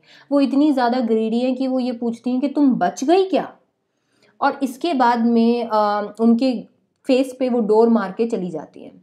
अभी यहाँ से वापस वो जा रही होती हैं अपने घर, अपने ट्रेन में वापस जा रही होती हैं। इतने में उन्हें रियलाइज़ होता है कि वो भी क्या दिन थे। ये आया करती थी जब पहली बार मुझे मिसेस एस ने, मतलब मेरी मम्मा ने मिसेस डॉर्लिंग के साथ मिलाया था और मैंने मना किया था कि ये सामान उन्हें नहीं देना चाहिए, पर मेरी मम्मी नहीं मानी और उन्हें बहुत बुरा लगता है। वो लास्ट टाइम अपनी मम्मा की चीज़ों को देखना चाहती हैं, वो लास्ट टाइम वो उन सारी चीज़ों को जीना चाहती हैं और वो वापस से कोशिश करती हैं। वो सेकंड टाइम मिसेस डॉर्लिंग के घर जाती हैं। जब वो सेकंड टाइम मिसेस डॉर्लिंग के घर जाती हैं तो मिसेस डॉर्लिंग, पता है क्या, मिसेस डॉर्लिंग वहाँ होती नहीं है, तो मिसेस डॉर्लिंग की बेटी वहाँ होती है। और मिसेस डॉर्लिंग की बेटी उन्हें दरवाज़ा खोलती है, अंदर बिठाती हैं। जैसे ही वो अंदर जाती है ना, उन्हें बहुत डर लग रहा होता है। वो तो ना अंदर से एकदम बटरफ्लाइज आ रही होती है, क्योंकि उन्हें उन्हें बहुत अजीब सा लग रहा होता है। सारी चीज़ें जो थी वो सारी चीज़ें अपनी थी, बट वो सारी चीज़ें ऐसे इन्वायरमेंट में थी जो अपना नहीं था। और वो देख के ना उन्हें बहुत दुख होता है। एंटीक्स, सिल्वर्स, हानुका कैंडल्स स्टैंड, पता नहीं क्या क्या चीज़ें, टेबल क्लॉथ, क्रॉकरी, ये सारी चीज़ें उनकी थी। और वो सारी चीज़ों को टच करके उनको वो सारी चीज़ें याद आ रही थी जो उन्होंने अपनी फैमिली के साथ, वो टाइम याद आ रहा था जो अपनी फैमिली के साथ उन्होंने स्पेंड किया था। बट अब वो टाइम वापस नहीं आ सकता। और आखिरकार ये सारी चीज़ें थी तो चीज़ें ही ना, क्योंकि इनके साथ जो आदमी जुड़ा हुआ था वो तो चला गया। And that is the reason वो फाइनली डिसाइड करती हैं कि अब वो वापस नहीं आएंगी। और वो सोचती हैं कि जो भी मेरे साथ हुआ है उसमें से सबसे आसान होगा शायद उनके लिए इस एड्रेस को भुलाना। वो पीछे मुड़ती हैं और उसके बाद में उस एड्रेस को हमेशा के लिए भुला देती हैं। And that is how address भूलकर वो अपनी लाइफ में मूव ऑन करती है। आते हैं हम दूसरे चैप्टर पे, which is Ranga's marriage. Now Ranga's marriage में क्या है? रंगाज मैरिज में हम बात करेंगे हमारे प्यारे रंगा की। नरेटर यहाँ पर हमें सबसे पहले होशाली के बारे में बताते हैं, जो कि एक विलेज है जिसके बड़े चर्चे नहीं हैं, बट चर्चे वो करेंगे। वो बताते हैं कि यहाँ पर रॉ मैंगो कितना यमी है, कितने अच्छे क्रीपर्स हैं, कितनी सारी चीज़ें देखने को मिलेगी। और बोला जैसे गुजिया के अंदर फीलिंग, जैसे समोसे में आलू, वैसे ही मैसूर का होशाली। फिर वो बताते हैं कि मैं तो कहीं और ही चला गया। चलो मैं आपको रंगा के बारे में बताता हूँ। रंगा हमारे अकाउंटेंट के बेटे हैं। 6 महीने से बैंगलोर गए हुए थे, वहां पर पढ़कर वापस आए हैं। अभी लोगों को पता चला है कि 6 महीने बाद रंगा आए हैं, तो लोगों को ऐसा लग रहा है पता नहीं रंगा कैसा हो गए होंगे। जब लोगों ने देखा कि रंगा के वही 2 हाथ, वही 2 पाँव, वही 2 आंखें, वही 2 कान और रंगा पूरे के पूरे वैसे हैं, तो क्राउड को कुछ मिर्च मसाला नहीं मिला, इसीलिए चले गए। बट हमारे नरेटर अभी भी वहीं थे। नरेटर वहां पे आते हैं उनके पास और रंगा से बात करते हैं। रंगा में बड़ा तमीज है। रंगा झुकते हैं और उनके पैर छूते हैं। जब वो उनके पैर छूते हैं तब ही नरेटर डिसाइड करते हैं कि इसकी तो मैं शादी कराऊंगा। बेचारा नरेटर ऐसे हो जाता है यार, मतलब बेचारा रंगा, सोचो यार, बोलता है इसकी तो मैं शादी कराऊंगा। अभी ये शादी का ख्याल उनके दिमाग में फिक्स होता नहीं है कि दूसरे ही दिन रंगा आ जाते हैं कुछ ऑरेंजेस लेके। उनके घर जब वो कुछ ऑरेंजेस लेके आते हैं तो वो ऐसे बोलते हैं यार कितना अच्छा, इसकी मैं शादी कराऊंगा। तो फिर वो उनसे बात करते हैं, बोले रंगा तुम्हारा शादी को लेके क्या ख्याल है? तो रंगा बोलता है कि मुझे तो शादी करनी ही नहीं है, मैं तो अभी शादी के लिए इंतज़ार करूंगा। मैं शादी के लिए कुछ इंतज़ार करने वाला हूँ और मैं एक मिच्योर लड़की को ढूंढूंगा, मैं अच्छी लव स्टोरी बनाऊंगा ऐसा। अभी यहाँ पर वो सोचते गई भैंस पानी में। अभी मेरे को इसकी शादी करानी थी पर इसको तो शादी ही नहीं करनी है। अब दूसरे दिन रत्ना राव की नीस आती है और वो जो होती है वो वहाँ पे वो इसलिए आती है क्योंकि उनके मॉम डैड की डेथ हो जाती है और वो अपने अंकल के पास रहने आती हैं। तो जब वो अपने अंकल के पास आती हैं और वो उनसे मिलते हैं, उनकी नीस जो है वो बहुत अच्छा म्यूज़िक प्ले करती है, बहुत अच्छा गाना वो बजाती है, ऐसा बहुत अच्छा गाना वो गाती है। जब वो उनको देखते हैं, तो वो पता है क्या सोचते हैं? इसकी शादी तो मैं रंगा से कराऊँगा। इसीलिए वो बहुत ही खतरनाक प्लानिंग करते हैं। वो वहाँ पर बोलते हैं कि मतलब इसकी रत्ना के घरवालों को बोलते हैं कि ऐसा करना कि मेरे पास कुछ बटर मिल्क पड़ा है, रत्ना को भेज देना, रत्ना लेके चली जाएगी। तो दूसरे दिन रत्ना आती है उनके घर पे। जैसे ही वो घर पे आती है, वो बोलती है बेटा जरा कुछ गाना गा के सुनाओ, और चुपके से वो रंगा को भी बुला लेते हैं।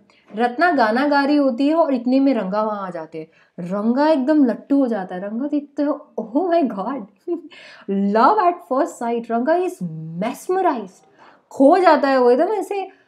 इतने में जैसे ही रत्ना उसको देखती है, वो रुक जाती है। तो रंगा बोलता है मैंने आपकी सिंगिंग रोक दी, मैं यहाँ से चला जाता हूँ। वो बोलता है आपकी सिंगिंग रोक दी, मैं यहाँ से चला जाता हूँ, और वो खिसकता इतना सा भी नहीं है। मतलब वो बोलता है सिर्फ कि मैं चला जाता हूँ, बट वो इतना सा भी शिफ्ट नहीं होता, और सिर्फ रत्ना को देख रहा होता है। मतलब इतना बुरा स्टेयर कर रहा होता है। इतने में नरेटर उन्हें देखते हैं और उसकी आंखें ऐसी हो जाती है कि ओ माय गॉड, ये तो मुझे ही देख रहे हैं। शर्मा जाता है वो।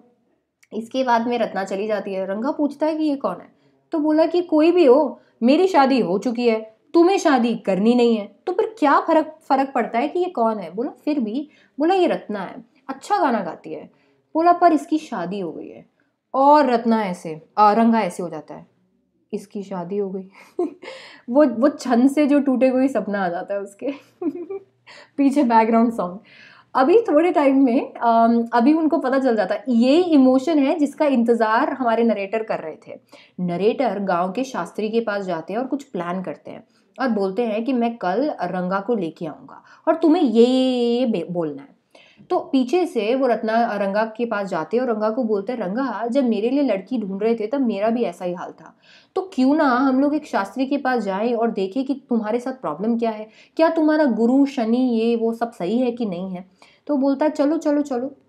इसके बाद में वो चलती है उनके साथ में, और जैसे ही वो उनके साथ जाते हैं वहां पे शास्त्री उन्हें बताता है कुछ लड़की का चक्कर है। रंगा ऐसे हो जाता है, और फिर वो नरेटर बोलते हैं लड़की का चक्कर है क्या? तो बोला कि लड़की का क्या नाम है? अच्छा, यहाँ पर शास्त्री के 50 रुपए काट लेना ओवर एक्टिंग के। लड़की का कुछ ऐसा नाम है जो कि ओशन से जुड़ा हुआ है, कुछ ऐसा जो ओशन से जुड़ा हुआ है। कमला, कमला, पचिचिमस, पचिचिमस, रत्ना, रत्ना। हाँ, रत्ना तो हमारे रमा राव की बेटी नीस है। ओ माय गॉड, नरेटर देखते हैं रंगा तुम रत्ना के बारे में सोच रहे थे? रंगा बेचारा शर्मा जाता है और वो बोलता है हाँ, मैं यही सोच रहा था, मैं रत्ना के बारे में ही सोच रहा था। तो ऐसा ऐसा वो सोच रहे थे। बोला अच्छा, पर रत्ना की तो शादी हो गई। इतने में वो रास्ते में जा रहे होते हैं, और जैसे ही वो रास्ते में जा रहे होते हैं, वो उसके बाद में देखते हैं और बोलते हैं मैं 1 मिनट आता हूँ। रत्ना के पास जाते हैं, खुसफुस खुसफुस ऐसे एक्टिंग करते हैं। एक्टिंग करके बोलते हैं अरे रंगा तुमको पता है क्या, रत्ना की तो शादी नहीं हुई है। एंड रंगा इज लाइक दिल गार्डन गार्डन हो जाता है उसका, यार मैं इसी से शादी करूंगा यार अब। वो ऐसे हो जाते हैं। फिर फाइनली उनकी शादी हो जाती है। उनका 3 साल का बेटा होता है। 3 साल के बेटे का नाम भी वो नरेटर के नाम पे रखते हैं, श्यामा। और फाइनली रत्ना वापस से प्रेग्नेंट होती है, एंड नरेटर उनकी बर्थडे पार्टी में जाते हैं उनके बेटे की, और उनको एक छोटू सी रिंग गिफ्ट करते हैं, और चैप्टर खत्म, हैप्पी एंडिंग। तो ये देखिए इस तरीके से रंगा की शादी हो गई। तो यहाँ पर मैं आपको फटाफट से बता देती हूँ कि अगर कहीं पर भी जाओ तो किसी के लिए ऑरेंजेस लेके मत जाना। ऐसा हो जाएगा नहीं तो बाद में पता चलेगा कि इससे करनी नीति हो गई। All right, next up we have next chapter which is Albert Einstein. अब हमारे पास कौन कौन से चैप्टर बचे हैं देखते हैं। अभी हमारा एल्बर्ट आइंस्टाइन बचा है, मदर्स डे बचा है, और बर्थ बचा है, और हम पूरा लिटरेचर खत्म कर देंगे। 9:08 हो गए हैं, 7:30 क्लास स्टार्ट की थी, 9:30 तक का टारगेट लेके चल रहे हैं। 3 चैप्टर बचे हैं, 3 चैप्टर तो हम हंसते खेलते कर देंगे, और फिर हम थोड़ी सी बात करेंगे, टाटा बाय बाय करेंगे, न्यू ईयर्स ईव के लिए हम लोग दुआएं करेंगे और निकल लेंगे। चलो, ऑलराइटी, एल्बर्ट आइंस्टाइन। आपको पता है एल्बर्ट आइंस्टाइन ने अपना स्कूल छोड़ा था। आपको पता है कि ये क्यों छोड़ा था? एक्चुअली एल्बर्ट आइंस्टाइन के साथ में एक इवेंट हुआ। अभी उनके साथ में क्या हुआ आपको पता है? आपको पता है? आपको पता है? नहीं पता, अब बताती हूँ। तो एल्बर्ट आइंस्टाइन से हिस्ट्री टीचर ने कुछ क्वेश्चन पूछे। एल्बर्ट आइंस्टाइन को ऑब्वियसली वो आए नहीं, क्योंकि आइंस्टाइन ने बोला कि ये भी कोई चीज़ है भाई, बैटल्स हो गए उनका क्या याद रखना। कोई भी ऐसी चीज़ जो बुक में लिखी हुई है उसको याद करके क्या करना है। कुछ ऐसी चीज़ हमें चाहिए जो हमें नहीं पता, जैसे कि मैथ्स, कोई चीज़ का सोल्यूशन हमें चाहिए। हिस्ट्री टीचर बोलते हैं अरे बाबा आइंस्टाइन निकलो, आज आपको पनिशमेंट मिला, आप एक्स्ट्रा पीरियड में रुकोगे। तो बोला वैसे भी तुम्हारा कुछ भला नहीं होगा, प्लीज़ हमारा भला कर दो, चले जाओ यहाँ से। इतने में वो बोलता है कि मैं भी जाना चाहता हूँ, मैं कौन सा यहाँ रहना चाहता हूँ। ऐसा ऐसा होता है। इसके बाद में पता है क्या होता है? जैसे ये सारी चीज़ होती है, एल्बर्ट घर जा रहे होते हैं। एल्बर्ट बहुत ज़्यादा बुरा फील कर रहे होते हैं। एल्बर्ट पता है क्यों बुरा फील कर रहे होते हैं? इसलिए नहीं क्योंकि उनको आज डांट पड़ी, इसलिए क्योंकि कल उन्हें वापस वहीं जाना है। उन्हें स्कूल बिल्कुल पसंद नहीं है। और जब वो घर जाते हैं तो अपने दोस्त यूरी से बोलते हैं कि यार तू क्या करता है, मतलब ना मेरे को तो ये बिल्कुल भी पसंद नहीं है। मेरे को पसंद ही नहीं है कि मैं स्कूल जाऊँ, क्योंकि ये लोग कैसे ट्रीट करते हैं मुझे और क्या पढ़ाते हैं, क्या करते हैं, और मेरी लाइफ इतनी मिजरेबल हो गई है यहाँ पर। क्योंकि आप सोचो, यहाँ पर मैं जहाँ रहता हूँ वहाँ पर ये लैंड लेडी रोज़ की रोज़ चिक चिक चिक चिक चिक चिक करती रहती है। पहले ये अपने बच्चों को मारती है, फिर सैटरडे को आके इसका आदमी पीकर इसको मारता है। कितना वायलेंस है यार, कितना ज़्यादा परेशानी है ऐसा। तो इतना ज़्यादा बुरा उन्हें वहाँ पे लग रहा होता है और इतना ज़्यादा अजीब सा उन्हें लग रहा होता है। यूरी बोलता है कि अरे कोई बात नहीं यार, काम चल जाएगा। बोला नहीं, ऐसे नहीं चलेगा, अभी मुझे ऐसा करना पड़ेगा, मुझे कुछ ना कुछ सोल्यूशन चाहिए, मुझे इस प्रॉब्लम का कुछ ना कुछ सोल्यूशन चाहिए। और ऐसा करते हैं, हम लोग एक डॉक्टर को ढूंढते हैं। एक डॉक्टर जो कि ये बोल सके कि मुझे ना नर्वस ब्रेकडाउन हो रहा है, और वो नर्वस ब्रेकडाउन मुझे स्कूल की वजह से हो रहा है, इसलिए मुझे स्कूल छोड़ना पड़ेगा। यूरी बोलता है ऐसा डॉक्टर तेरे को कहाँ मिलेगा? बोला मिल जाएगा यार, तू ढूंढ, प्लीज ढूंढ। यूरी फाइनली एक डॉक्टर को ढूंढ के आता है। अब वो जो डॉक्टर जिसको वो ढूंढ के लेके आता है, वो डॉक्टर अभी अभी डॉक्टर बना होता है। तो अभी फाइनली जब वो अभी अभी डॉक्टर बना होता है तो डेफिनेटली वो शायद उसे आंसर कर देगा, कुछ ना कुछ हेल्प कर देगा।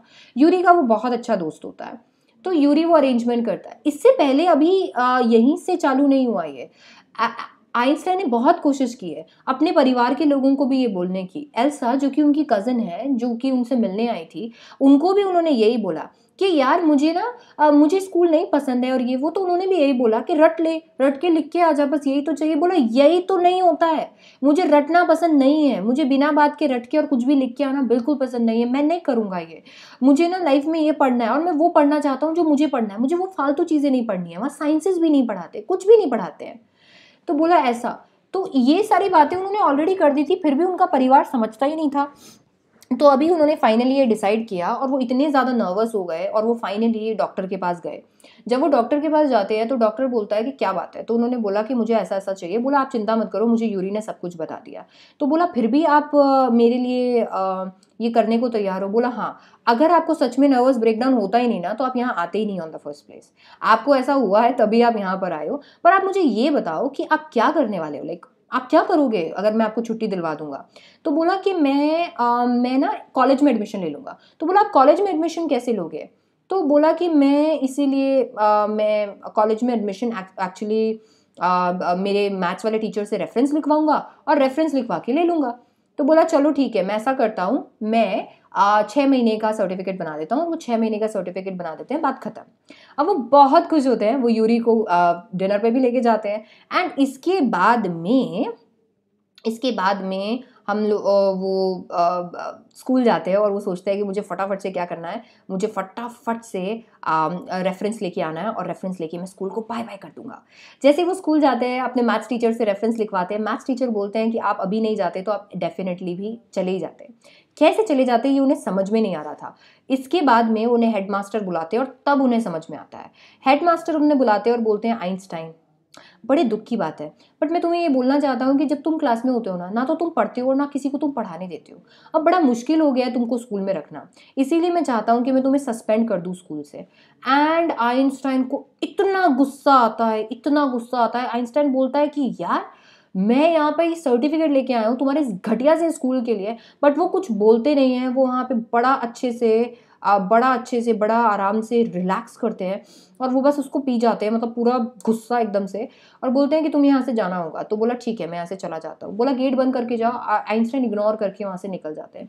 आइंस्टाइन के पास में किसी को बाय कहने के लिए कुछ होता ही नहीं है, क्योंकि कोई भी इंसान अगर म्यूनिच में उनके लिए होता है तो वो केवल यूरी होता है, और यूरी को वो बाय कह देते हैं और वो वहाँ से हमेशा के लिए चले जाते हैं। अब वो वहाँ से स्कूल ड्रॉप करते हैं और वो द आइंस्टाइन बन जाते हैं। सो दिमाग वैसा होना चाहिए। आते हैं मदर्स डे पे। मदर्स डे एक बहुत ही अमेजिंग प्ले है जिसके अंदर दो मॉम्स होती हैं। एक होती है मिसेस फिट्जराल्ड और एक होती है मिसेस पियर्सन। मिसेस पियर्सन काफ़ी दुखी हैं क्योंकि उनकी फैमिली उनकी इज्जत नहीं करती है और उनकी फैमिली हमेशा उन्हें टॉर्चर करती है, उन्हें अप्रिशिएट नहीं करती है। एंड दैट्स हाउ उन्हें हमेशा ऐसा लगता रहता है कि वो कुछ कमी, क्योंकि मॉम ना हमारे लिए इतनी सारी चीज़ें करती है, अगर हम उन्हें बैठ के एक बार थैंक यू भी नहीं बोल सकते ना, तो फिर हम क्या कर रहे हैं यार। सो अभी यहाँ पर फाइनली उन्होंने डिसाइड किया है, मिसेस फिट्जराल्ड और मिसेस पियर्सन ने, कि वो अदला बदली कर लेंगे, वो जगह चेंज कर लेंगे और मिसेस फिट्जराल्ड उनकी फैमिली को मज़ा चखाएंगी। सो वो ये डिसाइड करते हैं और मिसेस फिट्जराल्ड मिसेस पियर्सन बन जाती है। अब जैसे ही वो मिसेस पियर्सन बनती है, उनके घर में एंट्री होती है उनकी बेटी की। अब जैसे ही उनकी बेटी वहाँ पर आती है, बाय द वे एक मिनट, डोरिस, जैसे ही डोरिस वहां पर आती है, डोरिस देखती है ममा आप स्मोक कर रहे हो। तो बोला हाँ तो बोला मम आपको मैंने स्मोक करते हुए नहीं देखा, अब देख लो। इतनी बेइज्जती होने वाली है ना, मजा आएगा आपको। तो बोला ममा अच्छा ऐसा करो, आप मेरा ना येलो सिल्क को आयरन कर दो, क्योंकि मुझे बाहर जाना है चार्ली स्पेंस के साथ में। चार्ली स्पेंस उसका बॉयफ्रेंड होता है। तो बोलता मुझे चार्ली स्पेंस के साथ बाहर जाना है। तो बोला तुम खुद करो, मैं नहीं करूंगी। बोला मॉम हमेशा तो आप ही करती हो। तो बोला तुमको करने की क्या जरूरत है, तुमको जाने की क्या जरूरत है। चार्ली स्पेंस को देखा, क्या घटिया आदमी है यार। मैं तुम्हारी एज की होती ना, मैं इससे बेटर बॉयफ्रेंड बनाती। इसके बाद में वो ये भी बोलती हैं कि अपना, बोला कि आपने चाय नहीं बनाई। बोला मैं नहीं बनाऊंगी, मैंने बना लिया, तुम अपनी खुद बना लो।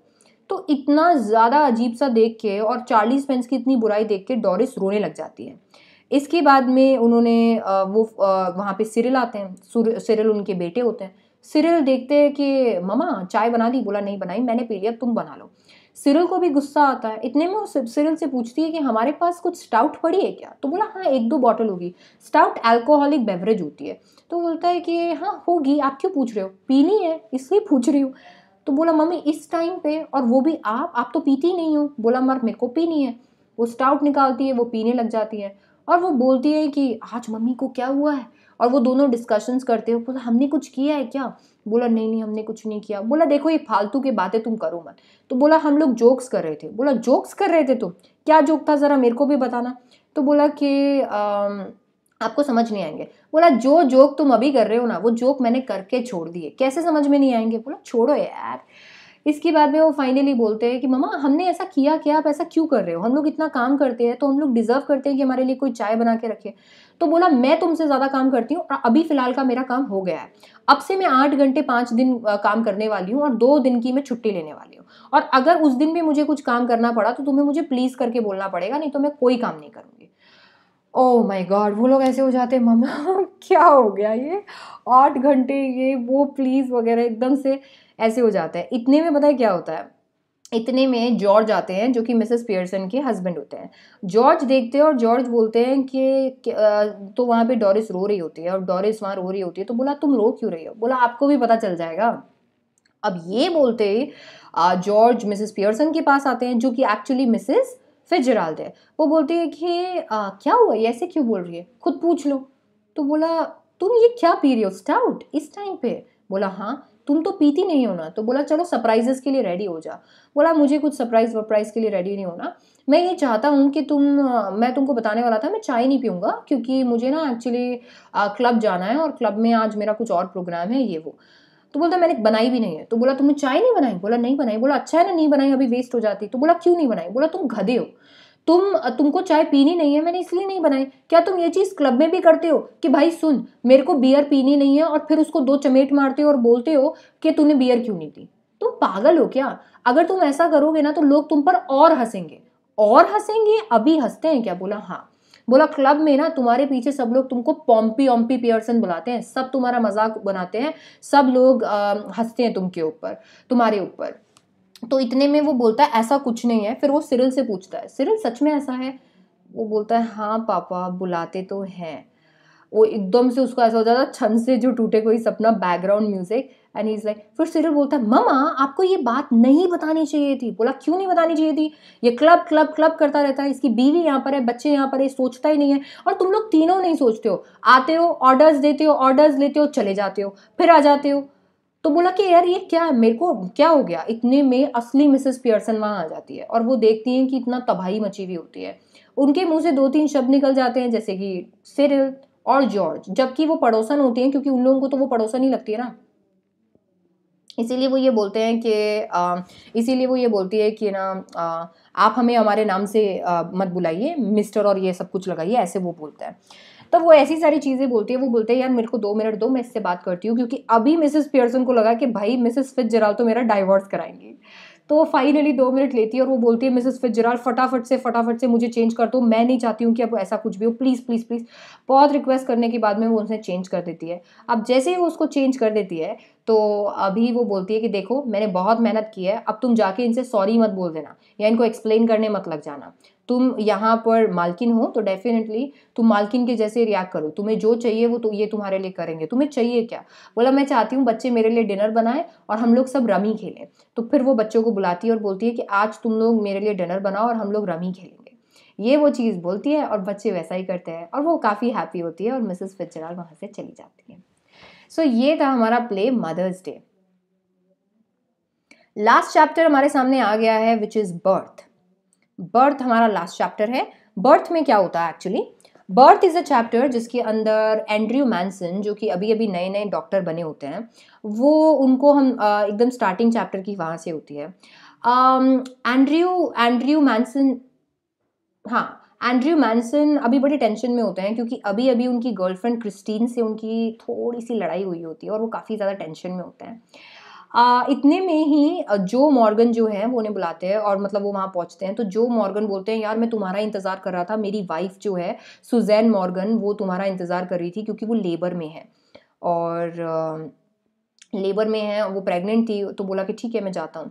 तो वो अंदर जाते हैं और वो अंदर जाके वो देखते हैं छोटा सा बेडरूम होता है। वहाँ पर एक औरत होती है जो कि जो सुजैन है, जो कि प्रेग्नेंट वुमन है, उनकी मॉम होती है और साथ ही एक हेल्पर भी होती है। तो वो देखते हैं कि अभी तो काफ़ी टाइम है, अभी कुछ नहीं हो सकता, लेबर में अभी होने में थोड़ा टाइम है, मतलब सारी चीज़ें। तो वो नीचे चले जाते हैं। अब वहाँ पर वो जो ग्रैंड मॉम होती हैं, मतलब वो जो बूढ़ी आंटी होती हैं, वो सोचती है कि कहीं ये भाग ना जाए। तो वो बोलते हैं मैं तुम्हारे लिए चाय बनाती हूँ। चाय पीते पीते वो फायर में देख रहे होते हैं और उन्हें ना बहुत सारे मैरिजेस के बारे में ख्याल आ रहा होता है, बहुत सारे मैरिजेस के बारे में सोच रहे होते हैं, फेल्ड मैरिजेस, अच्छी मैरिजेस। वो क्रिस्टीन के बारे में ही सोचते हैं। वो इतना ज़्यादा प्यार करते हैं क्रिस्टीन से, या वो इतना ज़्यादा सोच रहे होते हैं क्रिस्टीन के बारे में कि उन्हें ना पता ही नहीं चलता कि वो कहाँ पर है। और बाद में जब वो आंटी उन्हें आवाज़ लगाती है तब उन्हें रियलाइज़ होता है कि वो कहाँ पर है। फाइनली वो ऊपर जाते हैं और ऊपर जाके वो अपना प्रोसेस स्टार्ट करते हैं। जब वो ऊपर जाते हैं तो सुजैन बोलती है कि अगर बेबी को एनेस्थेसिया देने से नुकसान है तो प्लीज़ मुझे एनेस्थेसिया भी मत दो। मतलब मम्मी कितनी अच्छी होती है यार, हमारे लिए वो इतना सोचती है कि हमें दर्द ना हो, इसीलिए वो खुद दर्द ले लेती है। तो बोलते हैं कि एनेस्थेसिया से बेबी को कुछ नहीं होगा, आपको एनेस्थेसिया दे देता हूँ। फाइनली वो एनेस्थेसिया दे देता है उनको एंड पूरा ऑपरेशन सारी चीज़ें स्टार्ट होती है। बेबी बाहर आता है पर बेबी अलाइव नहीं होता। यहाँ पर एंड्रयू को पता है कि जो के लिए ये बच्चा क्या मायने रखता है। वहाँ पर सुजैन की मम्मी के लिए ये बच्चा क्या मायने रखता है, सुजैन के लिए ये बच्चा क्या मायने रखता है। और वो बच्चा, मतलब वो बच्चा अलाइव नहीं है। एंड्रयू को बहुत बुरा लगता है। एंड्रयू को लगता है अब मैं क्या करूँ। बट एंड्रयू को सबसे पहले सुजैन को देखना होता है। वो सुजैन जो कि आधी मर चुकी होती है, वहाँ पर वो उसको ट्रीट करता है, उसकी पल्स वापस लाने के लिए कुछ सिरिंजेस वहाँ पे यूज़ करता है, कुछ इंजेक्शंस लगाता है एंड वापस से वो लाइफ में आ जाती है। इसके बाद में वो जाता है और वो देखता है कि जो नर्स है वहाँ पर, वो नर्स पता है क्या करती है, उस बेबी को एक न्यूज़पेपर में रख के और बेड के नीचे डाल देती है, क्योंकि उन्हें लगता है बेबी तो मर गया। वो उन बेबी को निकालते हैं और जैसे ही वो उस बेबी को निकालते हैं, वो देखते हैं तो वो बेबी एकदम वाइट होता है। उन्हें कुछ भी अपना लास्ट ट्राई करना होता है, क्योंकि वो ना वहाँ पर देख रहे होते हैं कि जो और सुजैन को ये बेबी कितना डेस्परेटली चाहिए ही चाहिए था। एंड वो अपना ट्राई करते हैं और इसीलिए वो उस नर्स को बोलते हैं कि आप ना 2 बकेट लेके आओ। एक बकेट लेके आओ जिसके अंदर गर्म पानी हो, और एक बकेट लेके आओ जिसके अंदर ठंडा पानी हो। और वो उस बेबी को पहले गर्म में, फिर ठंडे में, फिर गर्म में, फिर ठंडे में बार-बार डालते रहते हैं, ताकि उसकी सांस वापस आए, उसकी पल्स वापस आए। बिल्कुल भी बेबी में इतना सा भी साइन नहीं होता है कि वो ज़िंदा है। एंड फाइनली उनको ऐसा लगता है कि अब लाइफ में कुछ भी नहीं, अब कुछ नहीं हो सकता, वो बच्चा वापस नहीं आ सकता। वो वापस ट्राई करते हैं, एक रफ टाल लेते हैं, सूखा टाल, और रब करने की कोशिश करते हैं उसको बेबी पे। वो रब करते हैं कि उसमें वापस से वो चीज़ हो, और वो ना एकदम से वापस से अलाइव हो जाए, और एकदम से उनकी फिंगर्स जहाँ पर उस बेबी का हार्ट होता है, उनकी फिंगर्स एकदम से पंप करती है, और वो हार्ट पंप करता है, एक मिराकल हो जाता है, और बेबी वापस से एकदम लाइफ में आ जाता है।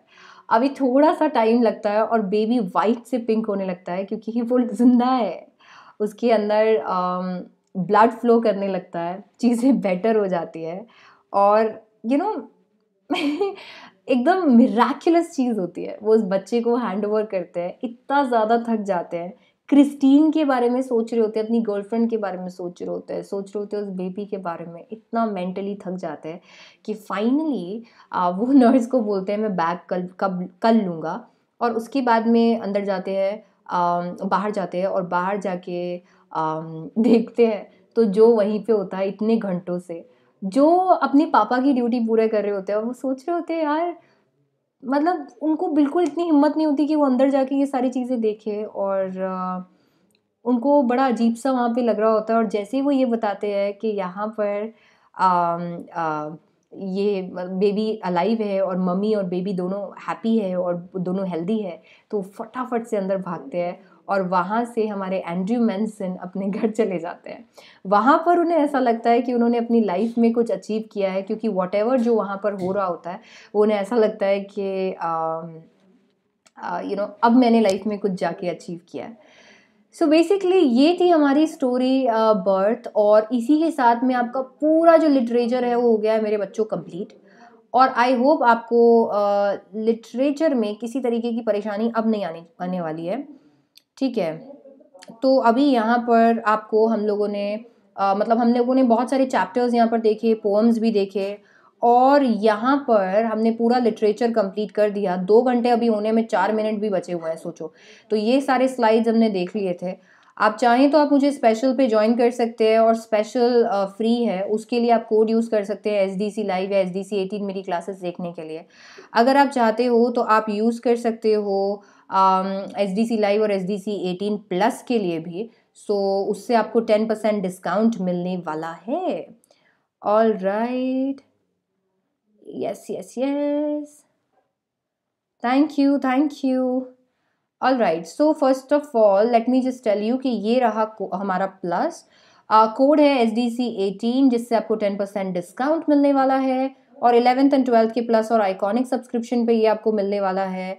एंड यस, अगर आप देख रहे हो कि प्लस क्या है, तो प्लस एक ऐसा प्लेटफॉर्म है अनअकैडमी पे, जहाँ पे आप लाइव पढ़ सकते हो। आपको सारे कोर्सेज का अनलिमिटेड एक्सेस मिलता है, टॉप एजुकेटर्स मिलते हैं, एग्जॉस्टिव कवरेज मिलता है पूरे सिलेबस का, रेगुलर डाउट क्लियरिंग सेशन मिलता है, लाइव टेस्ट सीरीज मिलता है, स्टडी मटेरियल मिलता है, आंसर राइटिंग सेशंस मिलते हैं, मेंटरशिप एंड गाइडेंस मिलता है, daily practice session, weekly mock test series, live quizzes, और अब तो सब्जेक्टिव टेस्ट सीरीज भी आ रही है, जिसमें आप लिख के आंसर देंगे, और उसके बाद में आपका जो इवैल्यूएशन है वो होगा as per the CBSE pattern. So yes, that's how it's going to go. So guys, इस तरीके से हम प्लस हमारा प्लेटफॉर्म चलता है। अगर आप चाहें तो आप प्लस पर ज्वाइन कर सकते हैं, उसके लिए ये फीस स्ट्रक्चर रहेगा। एंड ये देखिए, ये हमारा फी स्ट्रक्चर है। कोड आपको यूज़ करना है SDC18, और SDC18 से आपको मिलेगा 10% डिस्काउंट। सो धन्यवाद बच्चों यहाँ पर ज्वाइन करने के लिए। आज आपके लिए कमेंट सेक्शन ऑन रखा था ताकि इसे आप अपने डाउट्स पूछ सके और साथ ही साथ में आप इंटरैक्ट कर सके, क्योंकि और कोई क्लासेस हुई नहीं थी। और हम लोग डेफिनेटली नए नए क्लासेस लेके आएंगे, और नए नए क्लासेस आपको प्लस पर, स्पेशल पर और यूट्यूब पर मिलते रहेंगे। मुझे फॉलो करना मत भूलना, प्रोफाइल नीचे है डिस्क्रिप्शन बॉक्स में। ये लेक्चर को डेफिनेटली आप थम्स अप दे सकते हो, चैनल को सब्सक्राइब कर सकते हो। थैंक यू सो मच मुझे ज्वाइन करने के लिए। I will see you guys in the next session. Happy new years to you, may God bless you with everything. आप लोगों को सब कुछ मिले और ये नया साल आपके लिए बहुत सारी अच्छी चीज़ें लेके आए। Thank you so much, thank you so much. And आपकी like I would wish you very happy new year, all the best. I love you guys. Take care of your parents, your brothers and your sisters and everything. Everybody around you. Be safe, and yeah, I'll see you guys later. Bye bye. Take care.